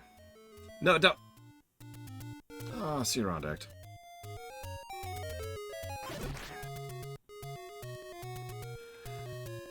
I think the last thing I could say, to your point in specific, Ross, is one of the things I value most in game design is a game that doesn't irritate me while I'm playing it. And I think that's probably the biggest thing wrong with me when it comes to my preferences in game design. Because otherwise good games with good core mechanics, or good story, or good boss design, or good content can nevertheless fall behind quite a bit because they're just so irritating. And because I am constantly being irritated playing through them. Does that make sense? Oh yeah, notice we're out of bombs. Oh, we are out of bombs.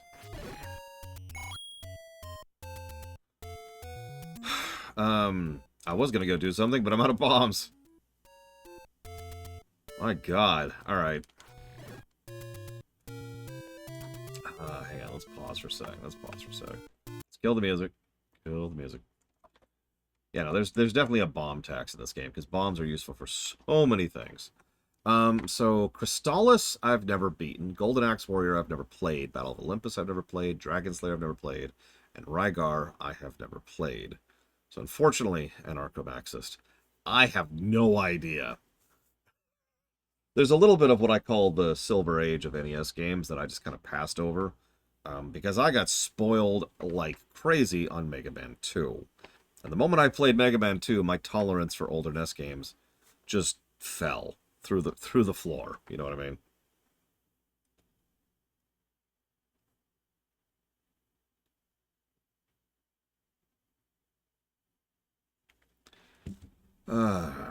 Hmm.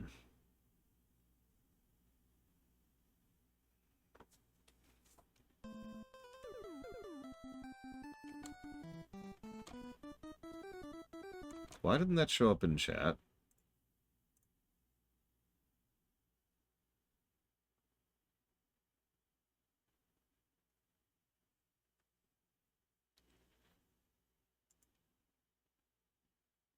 Like, I heard it. Why did it show up in chat? And the bot is off. Why is the bot off? Turn on, bot. Do I need to say it in a sexy voice? Do I need to bring up the Barry Manilow? Is that what this is? Thank you, Nightwing. Always appreciate. And I think you're right, Tim. Like I said, I don't have as much tolerance for that sort of thing. I haven't for a long time. And I'd like to say that's because I'm an old man who just doesn't have any time to waste anymore. But I've always been that way. I think I've mentioned this before. One of the earliest memories I have of disliking grind is on the NES, Final Fantasy 1. I will put that towards the BRPG block and dealer's choice. Thank you very much, Nightwing. And that was when I was a kid. Like, that would have been like 7, I think, at the time. Something like that. I could look it up. I just have never had that much tolerance for those little irritations. In fact, I actually mentally immediately argue with the concept of calling those little irritations. Quality of life features are just so good, and I love shine and I love polish when it comes to game design. How many people love unique or interesting games despite the frustrations in them? Because that core element is the only thing that you really care about, right? You put up with the rest of it because it doesn't bother you that much. Right? Like, I'm not calling anybody out. I'm just saying that's just normal. Let's see if I can remember where it is. Is it this one? Nope. Hang on, hang on. I only get the one shot per screen.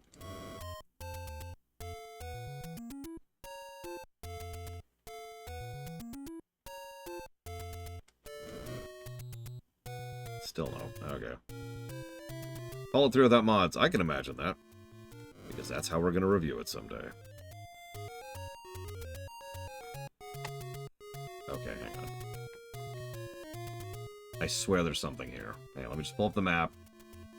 Where's the map? Here we go. Aha! I'm right. Not that we would ever know there's anything here. This is the walkthrough in IDAS negative I just mentioned. Nothing anywhere indicates that you can do what I'm doing right here. Nothing. See you around, Diacy.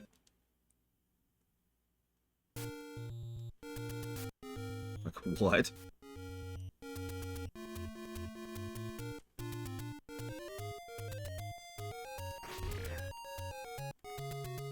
I need a bomb.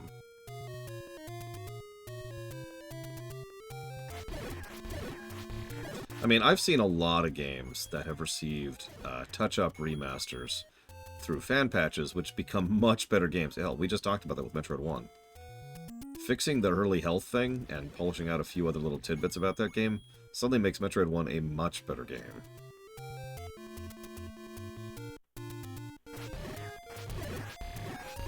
And I've seen similar fan patches and hacks for a lot of games, especially RPGs. RPGs are a common thing for fix patches. And yeah, Fallout 3 was mentioned earlier, but obviously there's like Oblivion, Morrowind is another really popular one, Skyrim is another really popular one. Just get all the BRPGs out there. Breath of Fire 2. We actually played a fan patch of that, although it was only a minor one. Damn it, I never got any bombs. I need bombs. Give me my bombs. I need bombs. Okay. Can mods fix Starfield? Anyways. Oh yeah, there's also that FF1 fan patch, which, like, really completely changes how that game plays. Like, that's a wild one. Do you sell bombs? No, I think you're right, Savacom.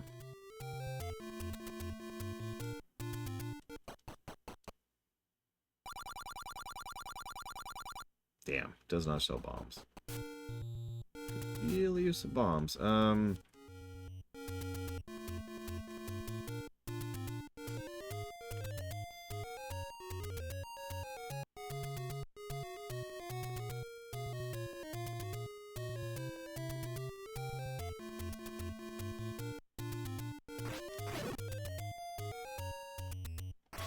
Renaissance, that's it. FF1 Renaissance, that's what I was thinking of.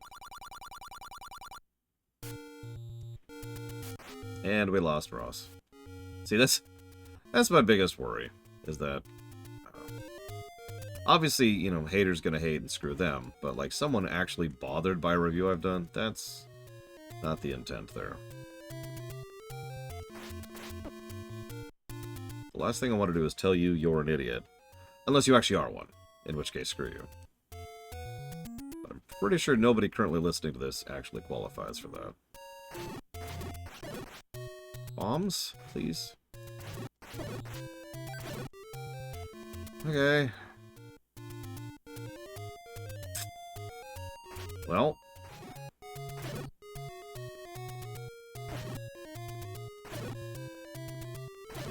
Just straight up kill him. Just farming Lionels again. This really is Breath of the Wild.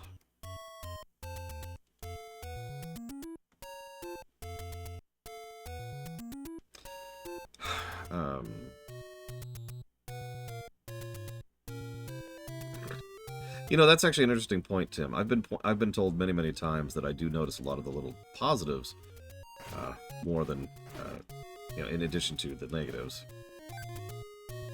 And certainly, I will admit my enjoyment of a lot of things has gone up, not down, after I started doing a more regular review mindset. Whatever that's worth.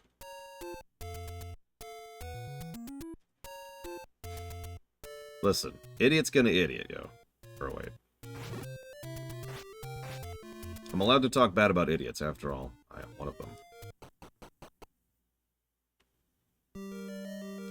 Well, let's do level 6 while we're here. Did we finish level 5? We didn't, did we? Yeah, whatever. We'll get back to it. How would I fix this game without changing its core? Well, ironically... Oh god, Wizrobes!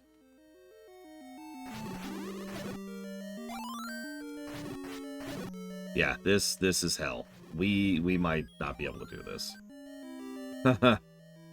Okay.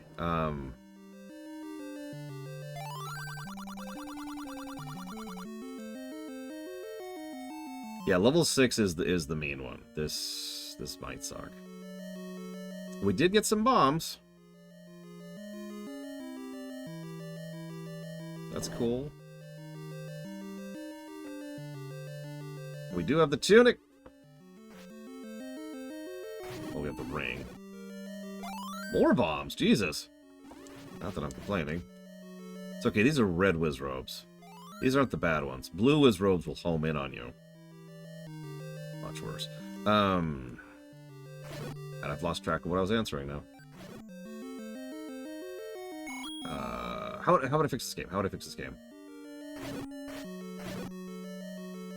I mean, obviously a graphics overhaul would be nice, I'm not gonna lie to you. But I think if I could do like a minimal change game sort of a thing, The minimal change I would make to this game is adding the dynamic drop system from Super Metroid and Metroid Dread. Actually having the ability to get what I need when I need it, because I need it. Ow. So now we've got Red Rose and Blue, and this is bad. I'm dead. I'm so dead. Oh my god, I'm dead. I'm dead. Okay, hi. I am currently not dead. About to enter a state of dead, though. We might come back to this, honestly. This place. And we're dead. Ugh. And yeah, patching up a lot of the in-game hints, which it's worth noting. There are fan patches of this game that have patched up some of the hints and dialogue to make them a lot more, you know, useful. Easternmost Peninsula has a secret. Huh? Thank you, Valvedrix. I am always appreciative. I will jot that down for a couple of things, and hopefully you're doing as well as you can be, given the circumstances. Remasters, audits, and Resident Evil block. Oh, back. A game ever got negatives for being too easy? Yes! Once. It is very rare that I will ding a game for being too easy, because I'm not an elitist dickhole. However, there is such a thing as a game being too easy. That is something that is a very real problem.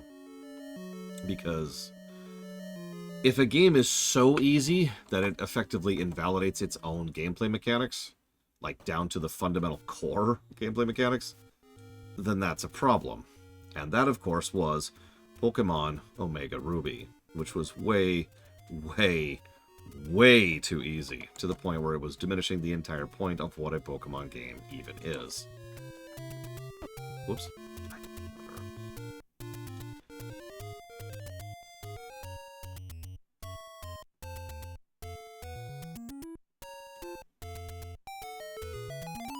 Just grab that, don't mind me.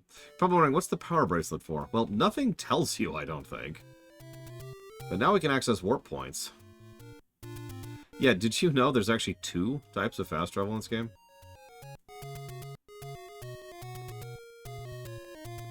We even get it right here. There we go. See? Now we can use that to warp around. We're not going to do that, but... Have I ever dinged a game for being too hard? Yeah. Like, a lot, actually, to be quite honest with you. Probably one of the more common types of difficulty negatives we give. It's called overtuning. Because, again, difficulty is not the problem. As with most things, it is being too difficult that is the problem. And a game that is too difficult is not properly designed, hence, overtuned.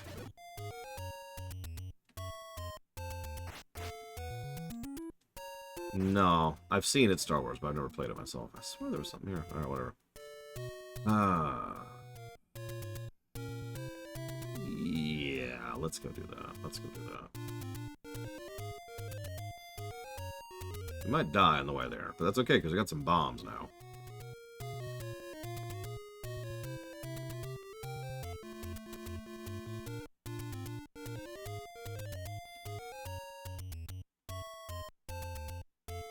I would say yes, Dr. Winter, because lazy difficulty is obviously dinged because it's lazy. It's right there in the title.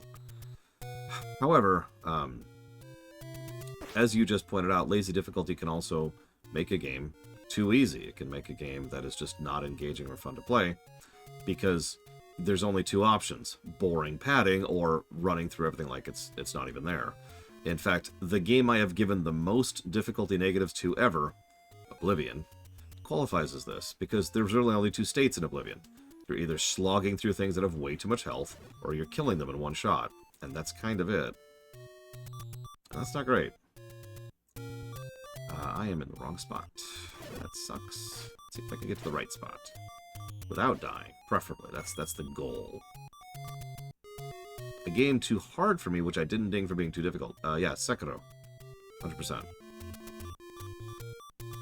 I actually gave up on Sekiro. I couldn't actually get past a certain point of it. Link at this point is supposed to be a young adult. So probably 20s-ish. He's a paladin, like I said. The original Link is a paladin, probably directly modeled off of Aragorn, given the direct inspirations from Lord of the Rings for the story for this game.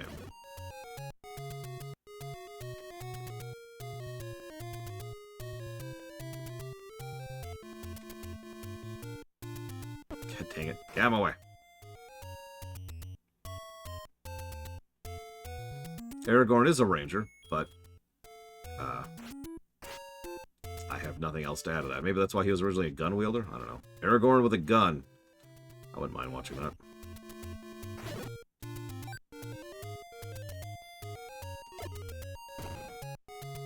Bull crap. I know it's here.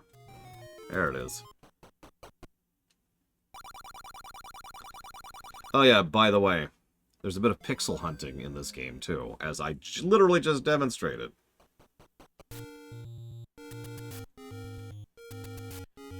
Guns in fantasy have to be used very carefully, or not at all, would be my answer to that. Having said that, I really want a Zelda game where Ganon just wields a blunderbuss. I actually talked about that recently. Yeah, let's do that.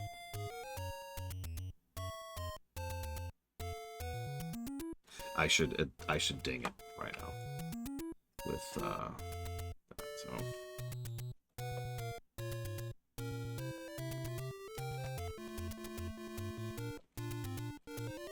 Pixel hunting is really frustrating, especially in this game.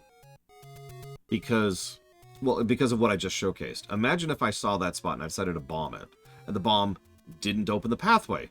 What's the immediate reaction you, the player, should and probably do have upon seeing that your bomb does nothing to that spot? To ignore it, yeah, that's not a bombable wall. So you've now checked that wall, we're good. But as I just showcased, that wall had a freaking heart piece in it. Especially when bombs are as rare as they are on this one. And you can only use the candle once per screen. 12 hearts. Let's go get the Master Sword really quick. Yeah, like I said, the cracked wall in LTTP was such a subtle but brilliant decision. And what they did with the blocks, as I already mentioned. It took what was previously just an absolute aggravation of rub up against everything in the game, and actually made it so that the player could be like, aha! They can even play with it too. I'll show that up more often when we get to LTTP. This is not the Master Sword by every measure, no. This is not Fi. I'm still trying to get used to pronouncing it that way. Yeah, it's called the Magic Sword, I want to say, in this one. It was in the menu at the beginning. Because this is like the Knight Sword that I'm using right now.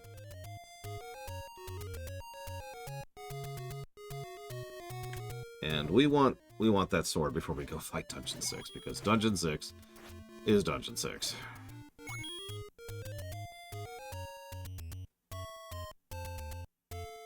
You know, I believe Fi is a traditional broadsword. Correct me if I'm wrong here. I'm not super good with definitions of swords.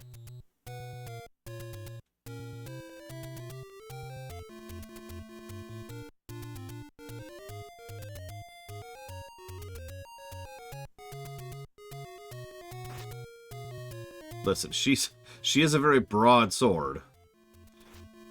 Thank you. I'll be here all night. Why am I killing Lynels? I don't need to kill Lynels. Get him over. Get him over.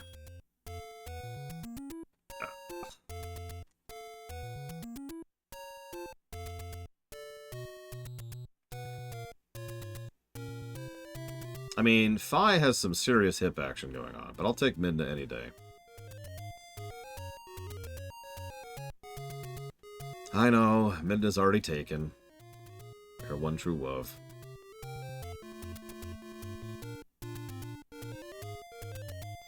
I just found it. I don't even remember where it is.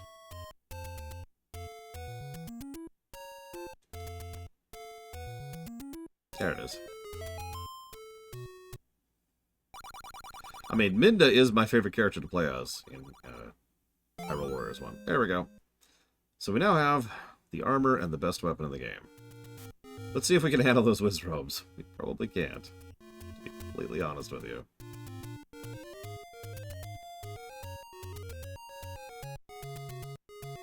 Another thing that, well, I shouldn't even talk about that. We'll talk about that later. We'll talk about that later. Oh, right, I'm 10 minutes into my lunch break. I should probably actually eat lunch. I guess.